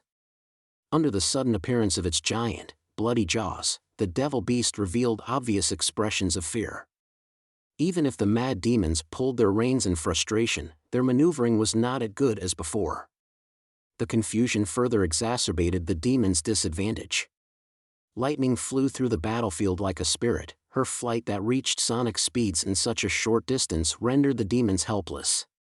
Whenever they raised their bone spears, Lightning's revolver had already arrived at the back of their heads. A devil beast would plummet every few minutes, causing what seemed like a demon rain to begin falling from the sky. And the disturbances created by the huge beasts crashing onto the ground was naturally seen by Farina. She saw a bloody 2-winged monster crash into the snow not far from the road. The impact caused it to tumble several times before it stopped. Its wings and 4 limbs were flung everywhere like tattered cloth. What the hell was going up there? There was no doubt that the First Army had indeed prepared for the enemies in the sky, but all she could think of was firearms dedicated to deal with these demons. Yet up until now, she had not heard the shrill hissing of machine guns at the rear of the truck. Instead, every now and then a strange hum would come from above her head, as if there was an intense battle engaged above her. The problem was in the sky? Farina could no longer hold back her curiosity. Seizing the chance when the convoy entered a straight stretch of road, she peeked her head out and peered at the sky behind her. The sight of it made her blood boil all over. God! She could not help but murmur. Beneath the clouds, silver lights coruscated unceasingly like the first ray of dawn tearing through the darkness. The source of the light was a group of strange, enormous gray birds. The abnormal feeling it gave her was different to the skeleton enshrouded by the red mist. Farina could clearly feel that the giant birds that the demons were fighting against were man-made. It was symmetrical on the left and right, rectangular and balanced as a whole, revealing a sense of beauty in the weapon of war. But it was precisely this that made her even more shocked. Since when had humans been able to soar into the sky like birds, treading into the realm that belonged to the gods? We had actually performed such a feat? She involuntarily recalled an article she had once read on the weekly newspaper at Grey Castle. On the eye-catching front page, there was a monochromatic picture, a picture depicting a huge machine that seemed to exactly resemble the iron birds in the sky. Oh, so these were the fires of heaven. At the time, she hadn't paid much attention to what the newspaper described as a historic event for humans. After all, she had seen the blowing of one's trumpet like this all too often in the past. But now, even if the newspaper had exaggerated it 10 times over, Farina realized that it would still be insufficient to describe her current emotions. There was awe, there was regret, there was self-deprecation, there was excitement. But what she felt the most was pride. Being proud that she was also a member of humanity. How much had she missed in the year she hid in Joe's house? Farina's body trembled slightly and she gripped the steering wheel even tighter. Although she had missed a lot, she was back on her feet at the very least, wasn't that so? Sylvie clearly saw that the demons chasing them in the sky were on the brink of collapse. Under the interspersed assaults of the aerial knights, Lightning and Maggie, the enemies were completely overwhelmed. Several devil beasts were out of their riders' control and escaped backwards, and these actions affected the others of their kind. It was just that at that distance, they might not have been able to escape Lightning's follow-up pursuit. The demons that were charging towards the convoy didn't achieve anything at all. Learning from their past experiences, 10 or so mad demons leaped down directly when they flew over the convoy, in hopes of avoiding the machine gun's advantageous long range. Yet, their opponents were a group of God's punishment witches that were comparable to extraordinaries. The witches also held 40mm grapeshot guns. The demon's outcome could be described as utterly dreadful. Even Sylvie could not help close her eyes at the sight of the witches tearing their enemies to pieces with an almost maniacal grin. Victory was now a foregone conclusion. Chapter 1342, Unceasing Advantage. How's the situation right now? Tilly asked. The enemies who tried to stop the truck convoy were almost completely wiped out, and the remaining demons in the sky are fleeing. I believe it is our win, Sylvie replied. It's a pity I didn't get a chance to participate in the end, Andrea said with a regretful shrug. It looks like the Grand Demon Lord from last time suffered some serious injuries. Seagull had not taken part in this battle, but had been hovering in the clouds the entire time to guard against the possible appearance of Hacksword or other senior demons. After all, the most effective way to deal with demons like these who possess abnormal abilities was still Andrea's close-range sniping. Unlike her dispirited companion, Sylvie was relieved. She knew that the counterattack this time was not the same as the previous ambush on the Sky Lord. Hacksword had not noticed Seagull's presence because she was not on board at the time. The situation on the battlefield was communicated via the sigil of listening, and even though she had been noticed by the vigilant eye demons the entire time, Seagull was invisible and untraceable. This time, however, because the battle needed to take place far away from their encampment, she had to move with Seagull in order to be able to command the entire situation. It was for this reason that if the Sky Lord appeared with a new alert eye demon, Seagull would also be spotted along with her. In other words, it was only when Hacksword or other senior demons made an appearance alone could Andrea's attacks actually take them by surprise. Otherwise, if the shot didn't hit in one go, it would be difficult to predict how the battle situation would develop. So their absence was actually a good thing. After all, there was nothing more worth being happy over than successfully completing a job with everyone making it back safe and sound. It's better that you don't do anything. If Hacksword really does come, I don't think the truck convoy would have been able to retreat in one piece. Tilly shook her head resignedly. I'm guessing that when Edith came up with this plan, she was also betting that the mobile, vigilant eye demons weren't something that could be replenished immediately after being used up, so the Sky Lord didn't want to take the risk of venturing out. The princess's words basically expressed everything that Sylvie thought. She could not help but nod her head over and over again. That was the princess for you. Oh yeah. Tilly piloted her glider through and out of the clouds. Now that victory is confirmed, let's ascertain the battle outcome before we leave. Sylvie could be said to be experienced in this sort of thing, too. Without the hindrance of obstacles, she could complete a cursory survey of the battlefield with only a little magic. The moment she reached her conclusion, however, she froze. 2,000. No, close to 3,000. 3,000? Wendy gasped in shock. How could there be so many? Those mad demons. Sylvie took a deep breath as she gazed in the direction of the distant mountain slope. They weren't charging for the convoy before, but scattering in all directions. It was then that she noticed the hundreds of tiny holes on the hilltop that were there evidently to decrease the expenditure of the mist. Most of the enemy had hidden underground to be awakened when they were needed in battle.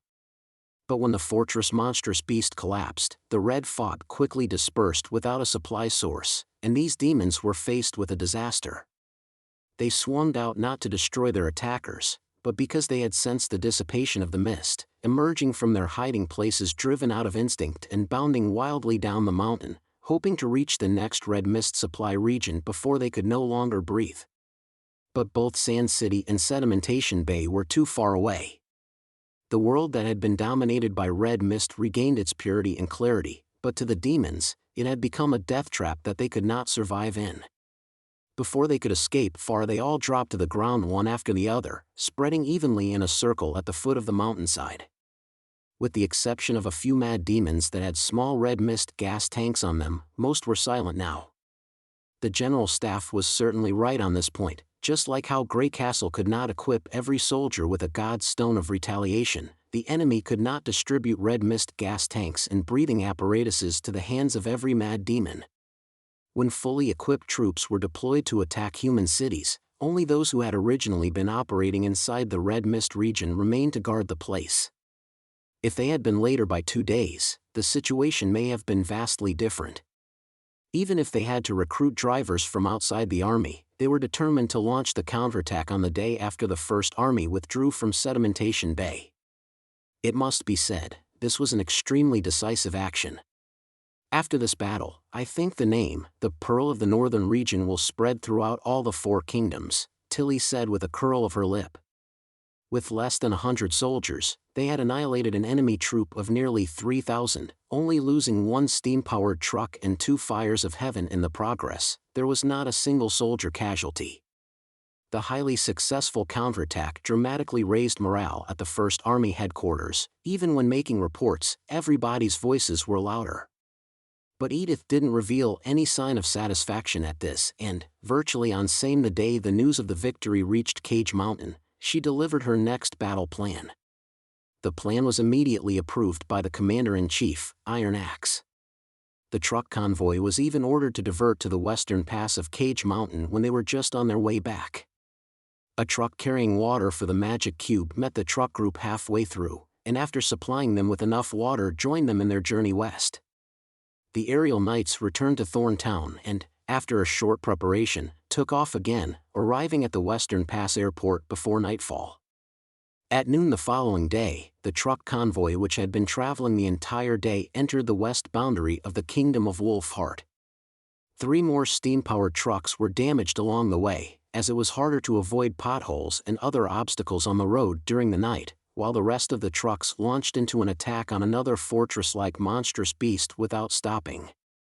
Although the demons were aware that the humans were targeting these moving obelisks, what they did not expect was that in just a day and a half, the counterattack team had finished the journey across the Kingdom of Wolfheart. Another fortress beast had just retreated inside Gust Castle at this time. In the absence of peripheral protection, the truck convoy entered a 10-kilometer range while resisting the attack of some patrolling devil beasts before unloading 4 longsong cannons. Once again, the aerial knights acted as hunters. With the tacit cooperation of Sylvie and Tilly, the group of new soldiers who had only entered the battlefield for less than half a year almost replicated the process of the last battle. When the enemy's flying troops made the artillery their primary target, they swooped down from above the enemy's heads and immediately broke the opponent's formation. The beasts were blasted to pieces by the gunfire, and the small number of demons were unable to hold the convoy back even at close quarters in the face of the gods' punishment witches that were guarding the convoy. By the third day, the enemy was at last beginning to expand their defenses around the 4 cities, and was sending demons to destroy the simple hardened roads between the cities. But the entire road was several hundreds of kilometers long, and it was impossible to destroy it completely. On that day, steam-powered trucks drove through the region dozens of kilometers out from Sand City, attracting the demons' attention. Meanwhile, 25 fire of heavens flew around the towering impassable mountain range according to plan, directly attacking the rear of Metalstone Ridge, showering the red mist transportation supply line with gunfire. It was also at this time that the effect of the 2 consecutive aerial losses and the overly long battlefront on the demons gradually emerged, and when they gathered enough of devil beasts to arrive at the battlefield, the aerial knights had already vanished in the cold and howling sky. Chapter 1343, The Grand Lord's Decision. In the following half a month, the battlefield and Wolfheart entered a strange stalemate. The demons who had long seized the 4 cities should have erected a new group of red mist storage towers, in order to prepare for taking complete control of Wolfheart and invading the Kingdom of Dawn. But what was really happening was that they were constantly stopped by the attack of the First Army's mobile forces. Apart from Sedimentation Bay, which was on the coast, they did not construct red mist storage towers in the other 3 cities. After suffering the repeated attacks from the aerial knights, the nobles originally responsible for transporting the red mist began to waver, forcing the demons to have no choice but to allocate part of their troops to supervise and control the normal operation of the red mist supply line. Coupled with the forward expansion of the defense, the shortage of manpower was becoming increasingly apparent. As for the First Army, who felt that being able to rain artillery was enough of a success, they did not insist on launching an attack on the 4 cities. The demons who patrolled the outermost perimeter of the defensive line were also their targets to be hunted. Several steam-powered trucks arrived at the preset positions quickly, unloaded the Longsong cannons, fired 2 rounds at the place where the demons gathered, then loaded back up and left. Skirmishes like this basically happened several times every day. The demons did not only passively defend under the continuous pincer attacks by the biplanes and artillery squad. They had organized a number of attacks, and even when their vanguard attacked Cage Mountain, the rear even organized a mixed force of humans and demons, and took this chance to destroy the road near Cage Mountain, using black gunpowder in the process. But by this time, the road connecting the north and south had been completed. The cement produced by the Kingdom of Dawn could be transferred to the front lines at any time. The simple roads that had been destroyed by explosion could often be completely repaired the following night under the joint efforts of Lotus and the engineering team. Even though the low temperatures, wind, and snow greatly lengthened the cement solidification time, in the end it was simply a question of cost-benefit ratio. If the stabilized gravel surface layer was crushed, all they had to do was fix it immediately. After the completion of the main road construction project, a large number of idle construction teams were gathered in the Cage Mountain area. As such, the First Army was not short of manpower in this aspect at all. As the seesaw struggle continued, the demons' assault became increasingly slower, and the oppression and power that all their forces had at the start was gone. At this moment, both sides of the front line came to a pause. "My lord?" Hacksword raised his head, looked at Siasses and was about to say something when he stopped.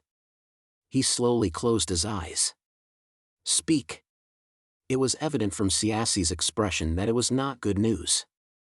But there had been so much bad news lately that he was no longer in the mood to express any fury or disappointment. Totolok personally led the attack on the headquarters of the humans at Cage Mountain, and died heroically on the front line, Siasses said with his head lowered. He has lived up to his promise. He had fulfilled his own commitments, yet did not complete his mission. Hacksword did not show much reaction to this result which he had long expected. He didn't even want to ask his subordinates the exact details of his death. In the war against the Union, the fall of every higher ascendant meant that the challengers were dangerous, and gathering intelligence about them was essential. However, now, when fighting with the humans, one little misstep would lead to death by those strange firearms. He could completely imagine what had happened to his subordinate in the end. The fact that Totolok had led the troops himself meant that it was the last fighting unit of the Western Front. He died in glory, but it was meaningless to the race. If this underling had not transformed from a Lord of Hell, and was only good as a vanguard at the front line and not at manipulating magic stones, he might have been more useful to be transformed into a high-rank parasitic eye demon than being killed by a human firearm. But the Skylord could not utter these words in the presence of another underling. Moreover, Totolok was not the only problem in the current situation. No matter how brave and wise a general is, they would not be able to do much without enough troops under their command. It was he who ordered the immediate attack. And the person who limited the numbers on the Western Front was the king. No, the king had given him enough support. Blood Conqueror and Mask were the most deserving of hate. If the Blood Conqueror gave more outposts, and Mask provided enough symbiotic demons as he said he would, the result would have been completely different. Hacksword squeezed his newly grown hand into a fist. But would it really have been different? The next moment, a haunting thought came to his mind. If they doubled their numbers once more, the Western Front army would indeed be able to occupy the entire kingdom of Wolfheart, but then there was still Dawn and Grey Castle. How many more soldiers would he have to add for it to be enough? All of them. The Skylord could not help but utter. "My lord," Siasses asked in confusion. "What did you say?" "Nothing." He shook his head. Indeed, Ursruk had already given them the answer. "Abandon the cities where we've exploited all the Godstone mines, let the Sky Sea realm have half of the continent. Direct all our forces to the Land of Dawn. I mean all, including old and new troops, until the human race is wiped off the face of this planet." This was the conclusion drawn by his best subordinate. Back then, all the Grand Lords had thought it was an unrealistic idea, but now he could sort of understand what Ursruk had been thinking. After a long hesitation, Hacksword made up his mind. He looked deeply at the motionless Nightmare Lord, got up and walked out of the red mist pond. "My lord, where are you going?" "The top of the Birth Tower," the Skylord replied with a deep voice. "I'm going to request the king to commence a holy sea meeting." The sea of mist that billowed beneath him and the Birth Tower that was covered in enormous eyes in the middle gradually appeared before his eyes. Seeing this, he felt a slight sense of relief. Holy sea meetings were usually commenced by the king. Actions like requesting one not only sort of overstepping his place, it would also displease the other Grand Lords. After all, not everyone was willing to enter this domain in the realm of mind where the king had complete control. In the past, Hacksword also had an instinctive resistance to entering the presiding Holy See, but now, he had no better option. Only in this way could he tell the king and all the Grand Lords what he thought. Fortunately, the king did not reject his request. About 15 minutes later, the other Grand Lords appeared in overhanging seats one after the other. "It's you again." "Hacksword," Blood Conqueror said. "I don't know what's so important about the Western Front that you need to get the king to hold the Holy See. Could it be that what you're about to report is more important than the Nightmare Lord becoming lost in the realm of mind? Indeed, when Valkyries lost consciousness, you only reported it to the king alone," Mask followed. "Now you have requested a Holy See meeting as if you have something urgent. Don't tell everyone that your Sky City is about to be captured by those lowlifes. It had been hard enough for me to divert a large amount of resources to cultivate symbiotic demons for you. This bastard. He's beating around the bush and pushing all the responsibility on me again." Hacksword cast a cold glance at him. Of the 5 times the number of symbiotic demons that they had agreed on, only half of had been delivered so far. It was true that the Sky Sea Realm's offensive had intensified, but it was also true that the agreed amount had not been reached. If it had been in the past, he definitely would not have missed this opportunity to attack him. But right now, Hacksword did not have the slightest interest in engaging in a battle of tongues. "Enough."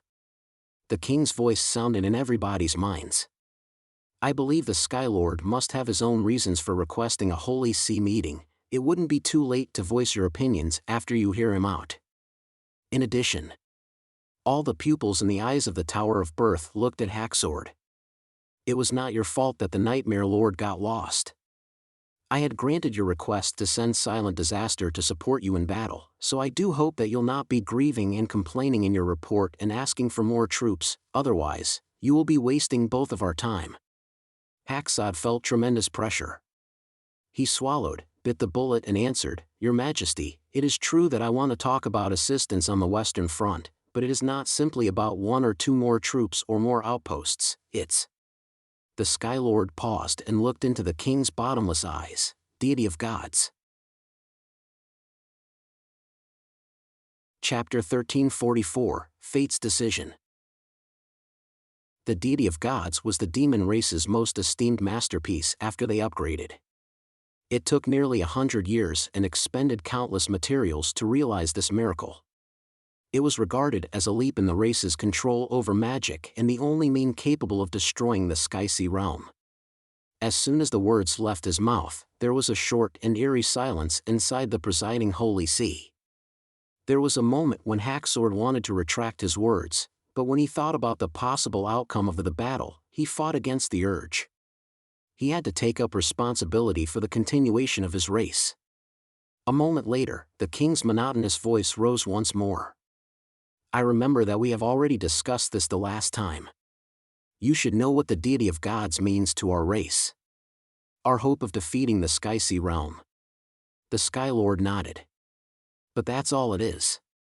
What do you mean that's all it is? Blood Conqueror finally couldn't hold back and roared in a low voice. After the restriction on the red mist is removed, we could altogether rely on the Deity of Gods to attack the Skysea realm. Even if we use it on the Eastern Front, it can still substantially lessen the pressure on the defense line. And this involves the lives and deaths of tens of millions of our people and millions of soldiers, yet you say that's all it is? First, your genius subordinate asks for the entire race to confront the lowlifes with our full force, and now, you want to send the Deity of Gods to deal with those lowlifes. The both of you really do think alike. Mask laughed coldly. He looked around the figures sitting around in the presiding Holy See. What does everyone think? I'm sorry, I can't agree to it, Resentful Heart said succinctly. The other Grand Lords also expressed their disapproval. Only Silent Disaster did not utter a single word. Hacksword had a hunch long ago that such a situation would occur. He knew that this matter was far too important, so much so that he could not inform the king about it one-on-one. This was the reason why he was determined to convene this Holy See meeting. If they could not come to a consensus here, then anything he did afterwards would be pointless. The humans now bore extreme resemblance to them after the first battle of divine will. After absorbing the legacy, their race attained an unimaginable advancement. All kinds of magical technologies emerged, and almost every few decades, a great revolution would take place. The rate of upgrading surged, making the junior demons scarce. The development of symbiotic demons caused magicless demons like inferior demons to also become soldiers. It was also at that time that their usage of the magic stone was popularized. These achievements were also reflected in the Second Battle of Divine Will. Even if the Skysea realm also received an upgrade no less superior than theirs, they still took only less than 30 years to drive out the humans out of the Land of Dawn. Now fate seemed to standing on the side of humans. And they were changing faster than the demon race had. According to the nobles who had surrendered, Grey Castle was not much different from the other kingdoms 10 years ago, and the current king of Grey Castle as well as the 4 princes of the Wimbledon family were nothing worth mentioning either. Thus, any hesitation or procrastination would only let the opponent become even stronger. He must make everyone aware of this. The Western Front battle is already lost. Hacksword took a deep breath. He could completely imagine what expressions Blood Conqueror and Mask would make, but for the future of their race, he had already thrown his concern over personal gains and losses away. Although our race still has 2 of the humans' kingdoms, we do not have any more power to keep going on. The stalemate means that it would be very difficult for us to acquire the legacy shard in a short amount of time. This is not different from failure. What did you say? Mask said in shock. You have a troop of over 100,000, not to mention many symbiotic demons. How could you lose to those lowlifes? Are you deceiving the king? Blood Conqueror opened his gaping jaws wide at the Sky Lord. Not long ago you said that everything was going well on the Western Front, and that our race has already successfully stepped into their land. Now you are telling me that you can't defeat the lowlifes in a region that is covered in red mist? This is ridiculous. Ursruk had once warned me, but I didn't pay enough attention to it. It's exactly how you are now treating my warning, in the same way as I had, Hacksword said slowly. After all, it is very difficult to describe everything that is happening on the Western Front. If you want to know, use your own eyes. Hacksword bowed his head to the king. Letting the king read his memory was something that he never wanted in the past. But after taking this step, he no longer had a choice. As for those insignificant words that may have been unwillingly offensive, the king was unlikely to take it to heart. All the eyes on the birth tower opened at once. A chilly feeling instantly surged into his mind. Hacksword forced himself to open up his consciousness, silently thinking, I am definitely loyal to the king, and allowed the dark current to flow through his entire body. The iron birds soaring in the sky, the fiery rain falling from the sky, the enormous blazing balls of fire, as well as the god's stone arrows being shot over huge distance. These scenes emerged one by one, as if reliving the experiences of the war with the humans. After the chilly feeling disappeared, all the facial expressions of the Grand Lords became unpleasant. Hacksword knew that they too had just experienced what it was like to be ambushed by the humans, and be just a whisker from death. Even the tumbling sea of mist under his feet became agitated. Although Ursruk had reported about the changes in the humans' weapons, no words could compare to an immersive experience. There were no transcendence or magical apparatus other than a group of magicless people piloting strange iron objects, as well as the cooperation of a few witches. Yet, they threatened the life of a Grand Lord. Was that really something that the lowlifes created? Mask said in disbelief, I didn't feel the presence of any magic at all. In fact, that is precisely their outstanding point. Hacksword knew that his only chance had come. The strength of the humans can no longer be measured by their scarce number of witches, all the magicless ones should also be counted. Also, after they had all these things, the originally weak magicless humans' power is not much different from primal demons. They can even threaten junior demons and high-order upgraded demons. So, what's your point? I want to ask everyone, even if we use the deity of gods, are you certain that we can attack and capture the Sky Sea realm within 10 years? The answer was unquestionably no. The deity of gods was only a necessary mean for the counterattack, but not the only condition for victory. As an upgraded race like them, nobody knew how much power the Sky Sea realm would release on their own territory. The original strategy was to stick to defending the Blackstone region while swallowing the legacy shard of the humans, so that after the race reached a new level, they would destroy the Sky Sea realm in one go with the deity of gods. I don't mind if you blame it all on me, but the defeat of the Western Front is already certain. This is an unavoidable fact. Hacksword raised his voice a notch. If we don't change, I'm afraid in 10 years we won't be able to fight back against the Sky Sea realm. We might not even be able to defeat the humans. The final result would be the complete extinction of our race under the attack from both sides. Could the deity of gods be more important than this? This is just your personal judgment, Blood Conqueror said through gritted his teeth. Of course it isn't. Are you going to mention Ursuk again? No, said the Sky Lord with a pause, I meant the Nightmare Lord. Since he had already set his heart to it, and the tiny deception was all for his loyalty towards his race, it was impossible to turn back at that moment. I don't know what clues Valkyries found in the realm of mind that would lead her to venture away from frontline warfare, but before her final dive into the realm of mind, Valkyries told me herself that she had become more inclined to silent disasters speculation. Humans might have already received some sort of legacy. Blood Conqueror froze in his seat. The lopsided situation in the Holy See was perturbed.